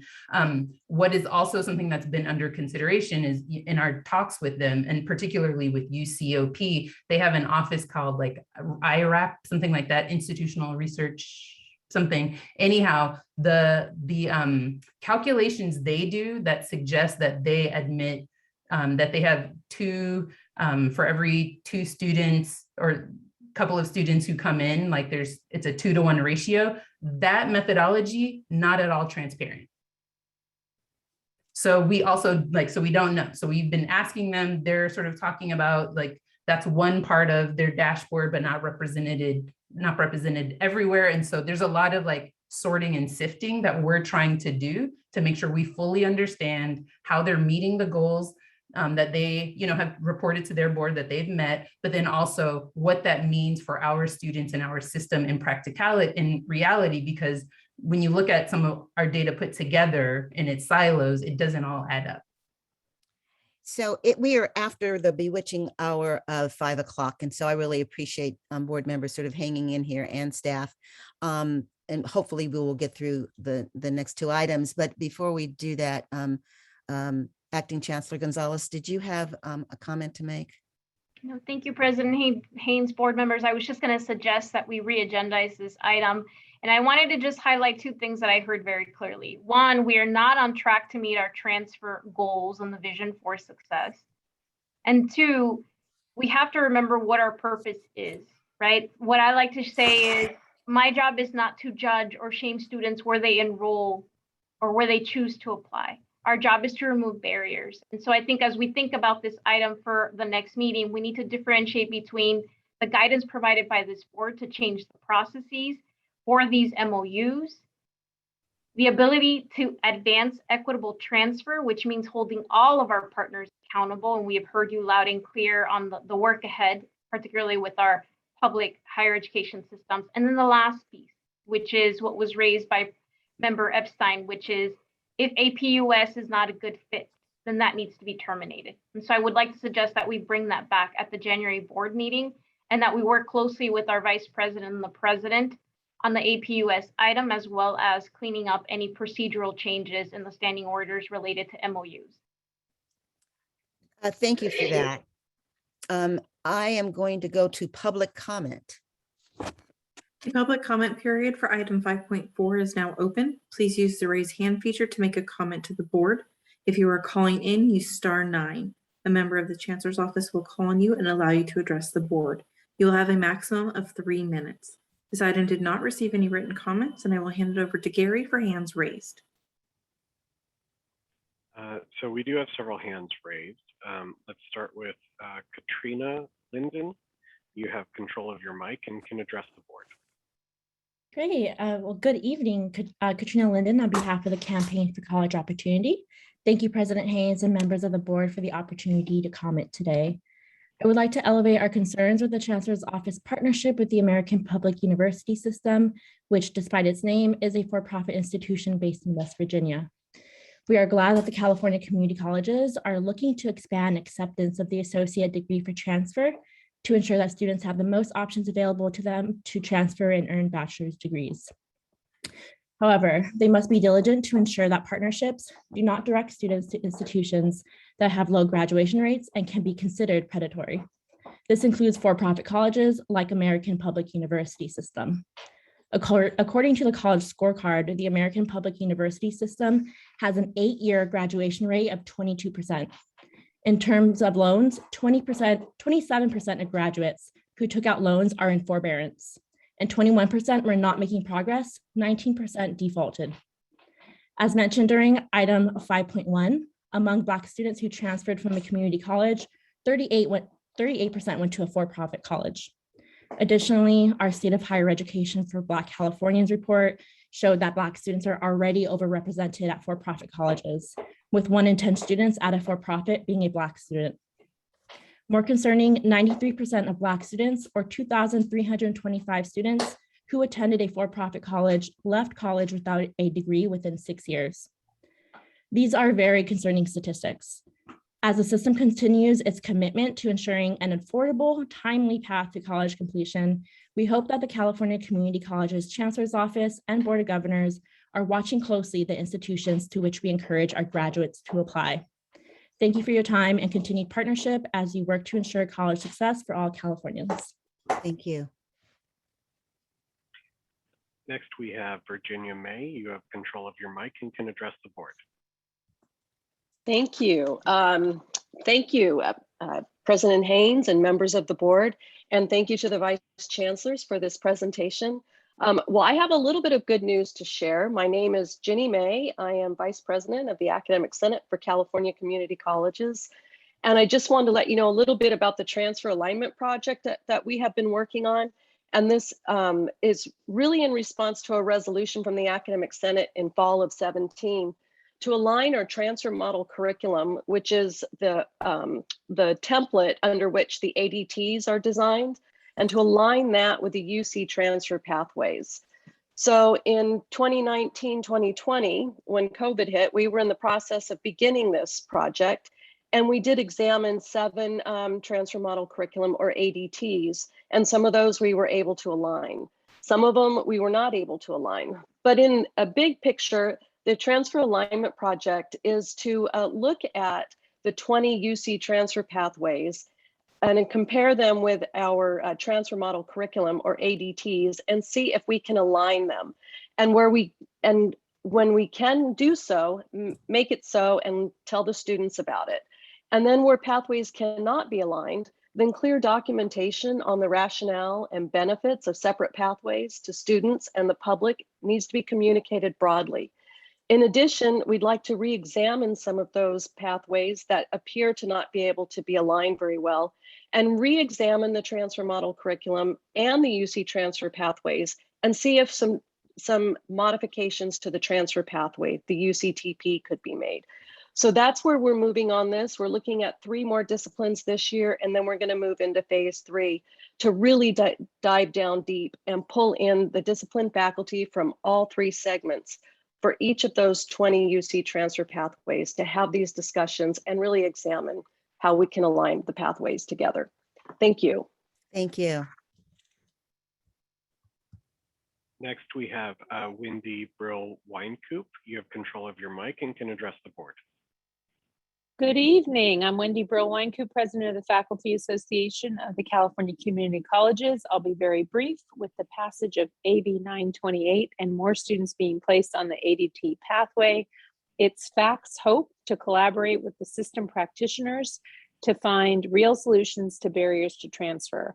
Barriers to transfer that include the cost of college, addressing student basic needs, student access to counselors and program planning, capacity at the CSUs, and lack of guarantee for landlocked students and those applying to impacted programs. Thank you very much. Thank you. And next we have Angela Perry. You have control of your mic and can address the board. Thank you so much. My name is Angela Perry. I'm an Associate Director of Policy and Advocacy at the Institute for College Access and Success, TICAS. Thank you so much, President Hayes and members of the board, for the opportunity to offer comments on the Memorandum of Understanding between the Community College Chancellor's Office and American Public University System, as well as their affiliate American Military University. TICAS is sympathetic to the reality that California community college students face barriers in transferring to other public colleges within California. Because the most popular majors at our public universities are often impacted, place-bound students in many parts of the state have limited public options when transferring. We understand that the Chancellor's office desires to expand high-quality transfer partnerships. However, we feel strongly that the Chancellor's office should not be encouraging students to transfer to APUS. As an out-of-state institution, APUS is not eligible for Cal Grant and other state aid programs. Further, as an online for-profit institution, it is registered but not approved by the Bureau for Private Post-Secondary Education. This means that California has very limited authority over APUS, and APUS is not required to follow many of California's laws that govern in-state private post-secondary institutions. In fact, it appears that American Public University and American Military University would not comply with California's laws governing private post-secondary institutions. For-profit institutions are prohibited in California from falsely misrepresenting themselves as public institutions or for falsely representing themselves as having a military affiliation. Most importantly, we believe that the information APUS provided to the Chancellor's office was missing vital information relating to APUS and AMU's history of misleading marketing to veterans. In 2018, the Massachusetts Attorney General announced a settlement with APUS over allegations that AMU failed to make required disclosures to prospective students about job placement, loan repayment, and graduation rates. The AG also alleged that AMU engaged in predatory enrollment tactics, including making excessive recruitment calls, and that AMU's name and other visual images suggested as part of the United States Armed Services, but the company is in fact not part of the US military and is not affiliated with it. We believe the information provided by APUS in the KPI document did not provide the Chancellor's office a complete picture regarding the institution, its performance, and the risk of fraud and abuse. We therefore believe the Community College Chancellor's office should terminate this agreement and take steps to create clear criteria for future MOUs that provide high quality educational opportunities and outcomes for California students. Thank you again for your time and attention. Thank you. President Haynes, there are no more hands raised at this time. Thank you. We have just a couple of more items, and thank you for hanging in there with me. 5.5 is the state and federal update. Vice Chancellor O'Brien has agreed to shorten his presentation, and I really appreciate that. But he's going to give us the best parts of what that presentation is. Thank you, President Haynes and board members. Good evening. As President Haynes mentioned, I'm going to go ahead and not address the written updates. The state and federal updates were included in the agenda and posted, have been posted for 10 days. So if board members have any questions, feel free to ask, but I won't address what's in there. I would like to share with you some highlights of this PowerPoint we put together because hopefully sending us off on a little bit of a positive note tonight. This is the last board meeting of the calendar year. And since the legislature adjourned already for the year and we're past the bill signing period and getting ready for next year, we thought it would be a good time to revisit some of our advocacy for the year that the Chancellor's office conducted, specifically the advocacy roadmap that we presented to you earlier this year, reflect a little bit on our victories and our hard work, and talk very briefly, just a quick preview about what comes next. So I will try to be quick. If we could go to the next slide, please. This is just sort of a reminder of what we addressed earlier this year. I believe it was the March board meeting when I presented an advocacy roadmap to this board, which included our goals, key dates, and how the board could support us in our advocacy. And today I just want to provide a quick update on how we completed that roadmap and highlight some of our major accomplishments from this year. Next slide, please. So obviously for context, I won't dwell on this, but we've talked about this, how COVID did not create new inequities for challenges for our most vulnerable students, but really just exacerbated those that already existed. And at the same time, our nation and society continues to confront the pandemic of poverty and of systemic racism as well. So this is the context that we advocated in this year. Next slide, please. This is from the presentation I gave you in March, and it demonstrates our priorities in light of the social and economic context I described in the previous slide. Will not go through all of these, just want to note again the opportunities that our system has to help lead and enact positive change for our students.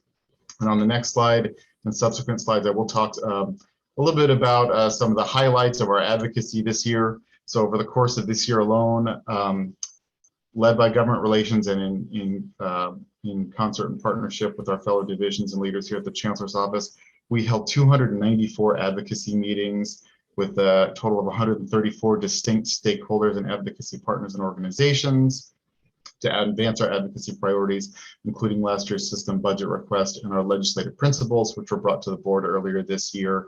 We monitored or provided testimony for a total of 23 state and federal legislative hearings and use these hearings as an opportunity to hear directly from lawmakers and determine how their statements would affect our priorities and advocacy strategy. Next slide, please. Largely in partnership with our colleagues from College Finance and Facilities Planning Division, we were pleased to hold a total of 24 different policy and advocacy webinars. We came up just a little bit shy of 6,000 webinar attendees, but over 5,900 different webinar attendees altogether and 72 guest speakers. These included our monthly policy advocacy webinars, the April Town Hall on Advancing Racial Equity, and our Undocumented Student Action Week webinars. And I want to thank the board, as always, for your support for these, in particular for Undocumented Student Action Week. Next slide. I know I'm going through this quickly, but I'm aware of the time. A little bit about our communications and social media.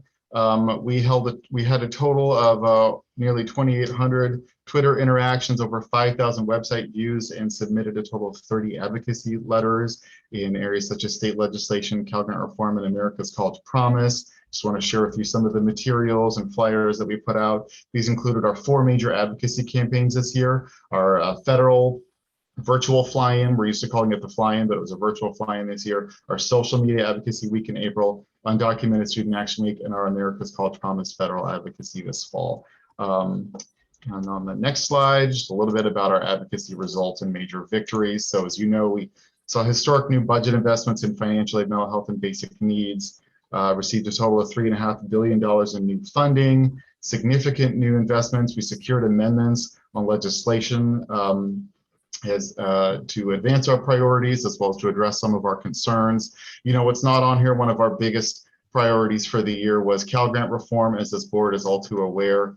We were supporting Assembly Bill 1456 to make Cal Grant a full entitlement for community college students and remove some of those barriers, which the governor vetoed, and we were disappointed about that, but we're looking forward to bringing that back next year.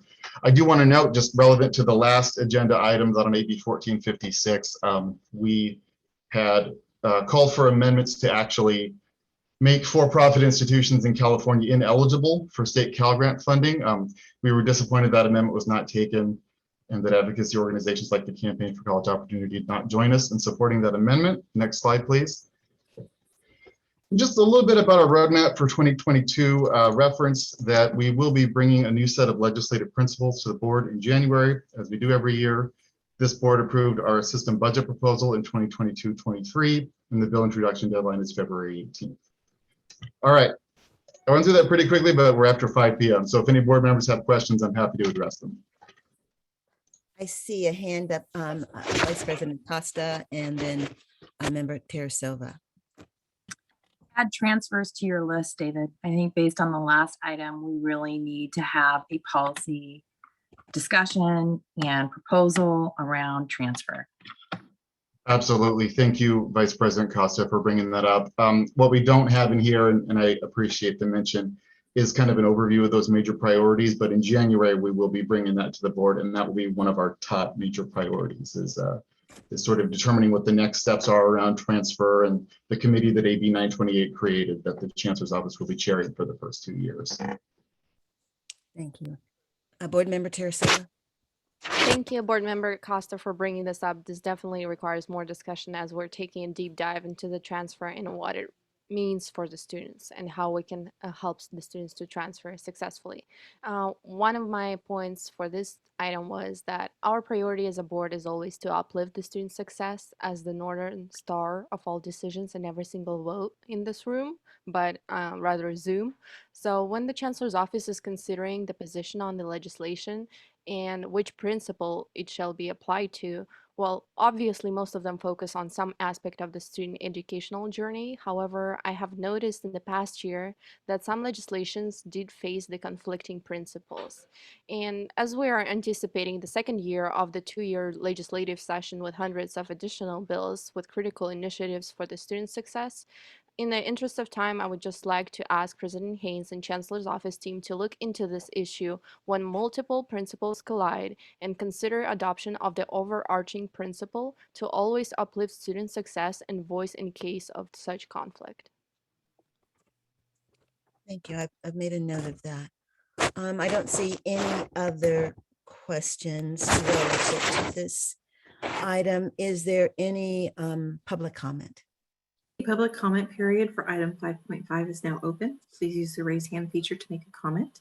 If you're calling into the meeting, use *9. A member of the Chancellor's office will call on you and allow you to address the board.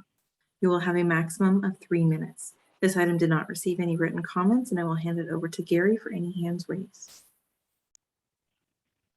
President Haynes, there are no hands raised for this item. Thank you.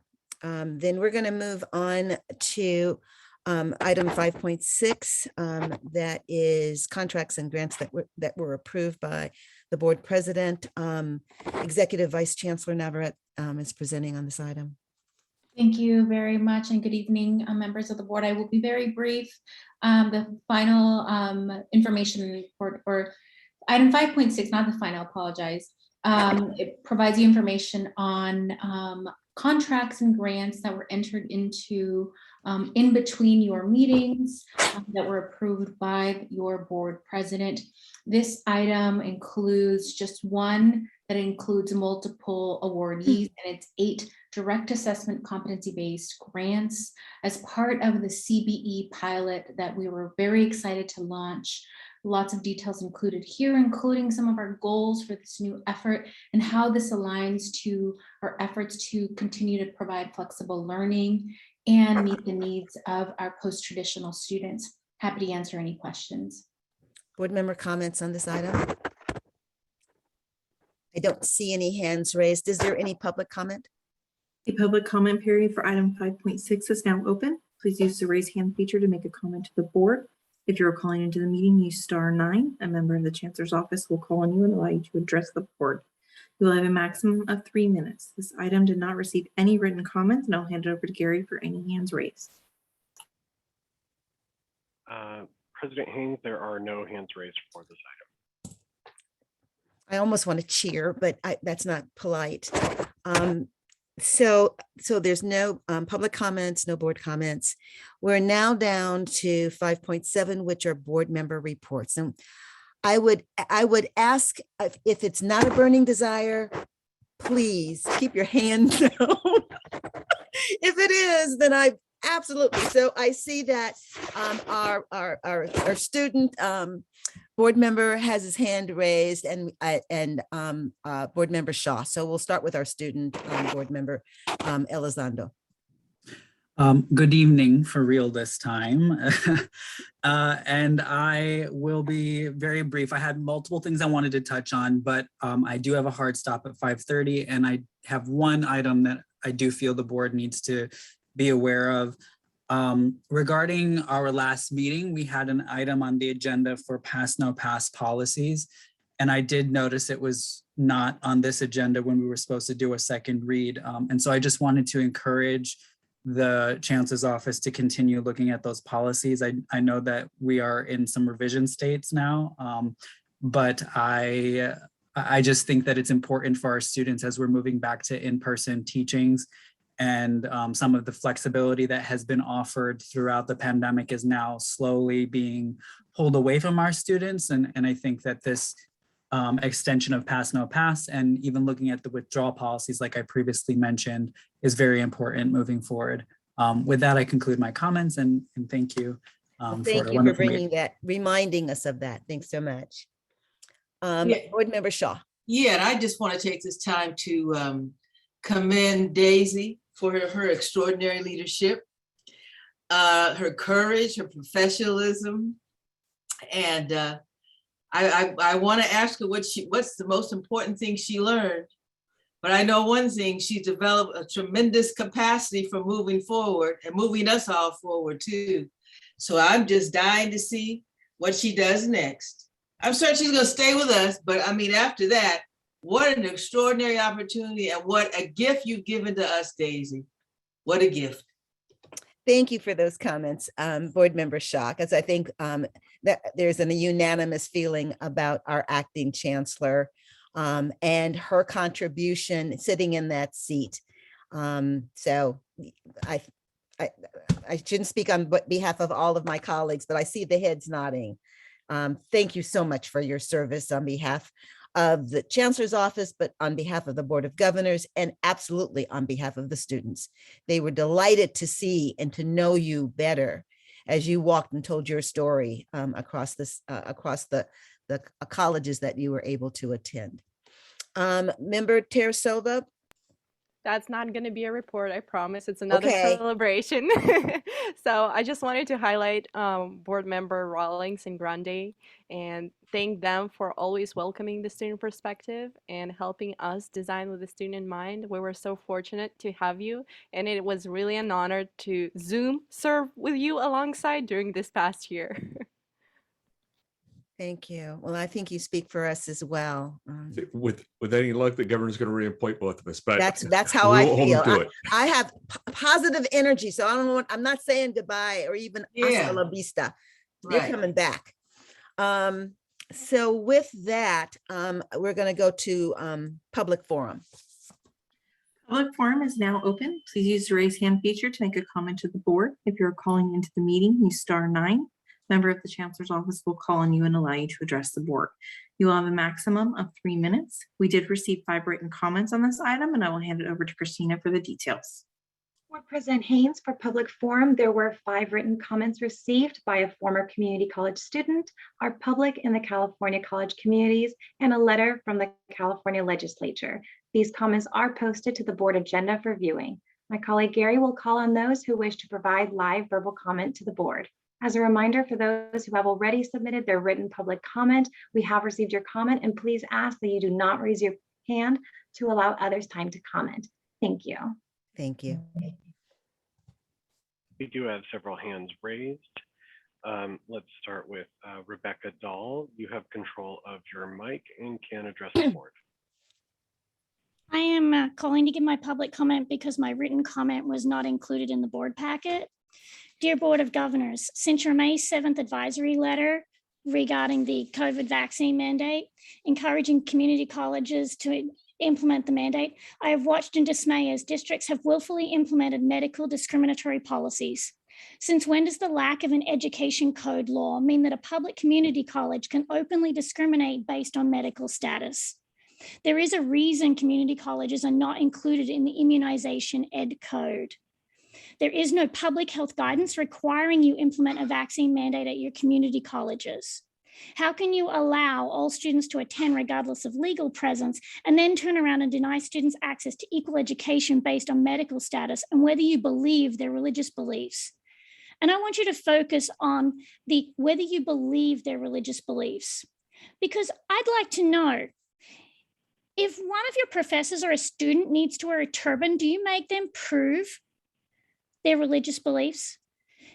If a student or a faculty needs to wear a burqa, do you make them prove their religious beliefs? Do you have a college meet in committee and decide whether or not they believe that that student or faculty has a legitimate religious belief? Because that is what your community colleges are currently doing.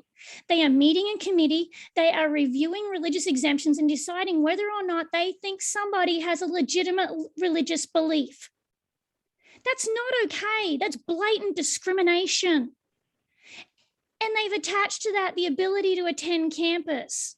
They've attached to that mandatory testing at student and faculty expense, using their insurance. And if their insurance denies it, they have to pay out of pocket. That's not how this was meant to work. I regret encouraging my son to apply to a California community college rather than going straight to a Cal State University.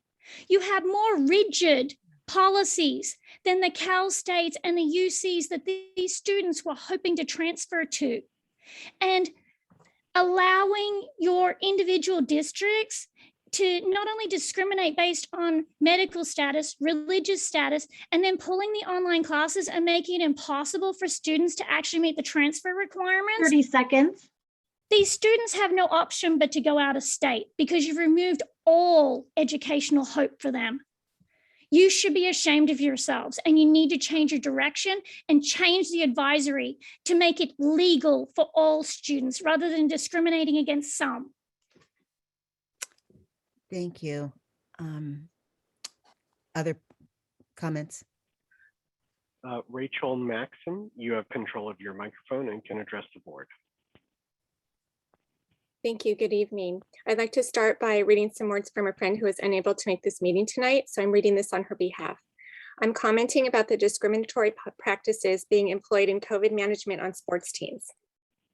Student athletes who have approved vaccine exemptions are still being segregated and penalized when a fellow athlete tests positive for COVID.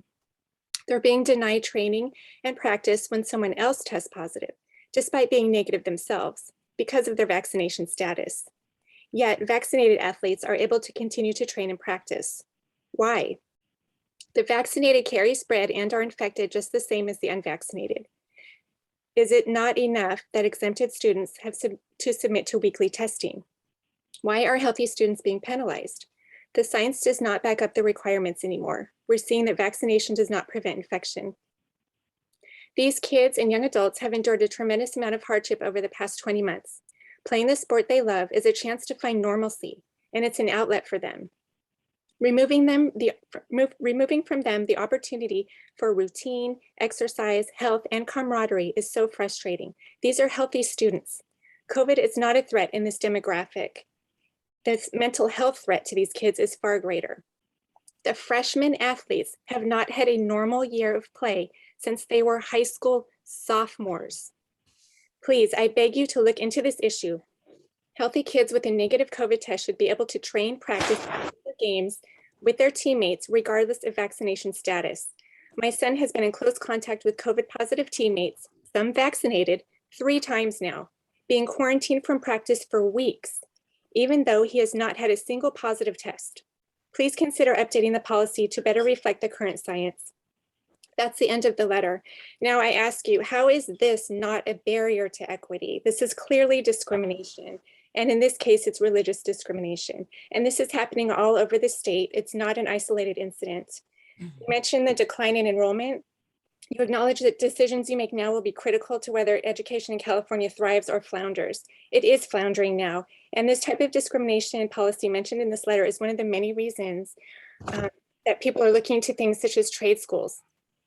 You guys have the ability to set general policy, and you also have the ability to check on districts that are behaving in a discriminatory manner. Please do so.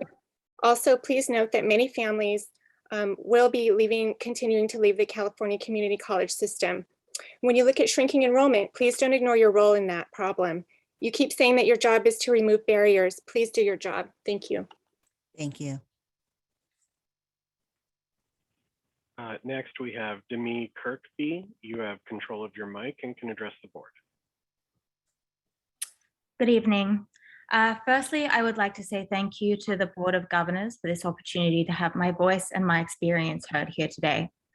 I am reaching out as a non-traditional transfer student who recently graduated from UCLA as the valedictorian for my department. This opportunity that community college granted me and the ability to overcome my academic setbacks was one of the most empowering experiences of my life. However, in total, it took me 7 years to complete a 4-year degree, and 5 of these years were spent at community college. The primary reason for this slow progress was because I was not eligible for financial aid at community college since I never received a high school degree, having dropped out in grade 8. To demonstrate how important financial aid Excuse me, Ms. Kirkby, we have your comments in writing, and we'd asked, and they were all made available to all of our board members ahead of time. Okay, fantastic. Just on that note, in terms of like what we were speaking about today as well, finally, I would like to say we have seen, as you mentioned, the declining enrollment rates, not only in CCs, but also in high schools. So I do think that this is really imperative, and seeing that community college can be a bridge for non-traditional students like me. Thank you. And again, for anyone who is still remaining to speak, if you did your comments in writing, the board members have them and had them available to read. Thank you. Next, the Zoom identifies them as a series of numbers, so I will just say the last three numbers. 632. You have control of your mic and can address the board. Hi, I'm not sure why it's 632, but anyways, my name is Wendy Beal, and I actually have a student in the California Community College system. I'm calling in today because I've been at the last couple meetings and I am completely discouraged to hear and see what is going on in our California community college systems in terms of the segregation and discrimination regarding COVID vaccinated students. I'm just curious. Yes, Ms. Beal, I'm sorry to interrupt, but we have your written comments and I don't have any written comments. I've never written in, so that's not true. So it's not you. No, not me. Wendy Beal, B-I-E-L. So I don't know why this number is coming up, but I didn't write it in. So I'm not sure what comments you have. Then please continue. You have 2 minutes left. Okay, I appreciate it. Thank you. It's just interesting to me that this board is just there really is no diversity. I think you all are kind of on one side and pushing these mandates, and you're not giving students the opportunity. I personally am glad that I'm seeing decline, because I hope that you guys can get on board and kind of figure this out before the community college system just completely falls apart. Because I can tell you the high school and the districts, school districts, they're going to fail. People are going to pull their kids out. We're in a real live civil rights movement. This is about rights, and y'all are making it about a virus that has a 99.7% survival rate for the kids of these ages. It's so hypocritical, this board, just listening to all of the board members speak. Y'all have made your decision, and you have no one that opposes you on this board. It's kind of like our legislators in Sacramento. There's absolutely no checks and balances. Well, you guys have created that in the community college system. I hope it fails. My son's being pulled out this year at the end of this semester, and I hope that it fails and some rebuilding can happen, because this board isn't looking out. It's looking out for half of the population and not the other half. There's segregation going on, and you're making history here. This is making history. It's disgusting, and I don't appreciate being cut off and told that I had written comments, because that's not true. Thank you.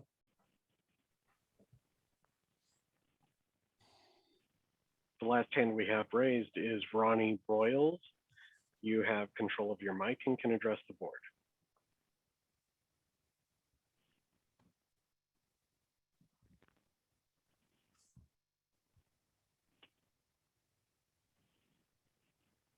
Hello, can you hear me? Yes, I can hear you. We can hear you. Hi, my name is Ronnie Broyles. I'm a student online this semester with Oxnard and Ventura colleges in Oxnard, California, or in Ventura County, California. And I'm here to speak about your recent decision to motivate the college districts to require the COVID vaccine. what you are doing is tantamount to segregation. You've brought back separate but equal, but with a medical twist. So I've heard the words students first, equity, equitable transfer opportunities, but that doesn't apply to the ones who choose not to get vaccinated for any number of reasons, including religious issues and medical exemptions, serious concerns about the safety of the vaccine, the fact that there is no liability for the vaccine. And what you have done is you've created an entirely second-class citizen, and you have relegated us to basically being online. But what you don't seem to realize is the districts are pulling the online classes. The classes that are online this semester, a lot of students don't need them. Your science classes are either all hybrid or fully in person, and that doesn't seem to apply to those of us who don't have the vaccine for one reason or another. As far as the exemptions go, that's a farce, because I don't know exactly at what point any of the districts got the idea that they were suddenly anointed by God to determine what does and does not amount to a sincerely held religious belief, but that's a joke. And if your intent was to bring back the old Jim Crow doctrine of separate but equal, y'all failed pretty miserably. And that's, I mean, you've made us the enemy. And I hope you're all happy with yourselves, because society and history will judge you as nothing short of medical bigots. And I yield my time. Thank you for your comments. Are there any other comments at this point? There are no other public comments. Well, to my colleagues on the Board of Governors, I want to thank you. We are about 50 minutes over our scheduled time. It was a robust agenda. We got through most of it. We're going to carry some of it over until 2022. This is our last meeting as a Board of Governors, as a Board of Governors until next year. And I want to remind you of our study session, which is the last opportunity that we could meet again on a specific issue. So with that, without any further ado, I'd like to adjourn the meeting, and thank you for attending. Thank you so much for joining us. This concludes the meeting of the Board of Governors.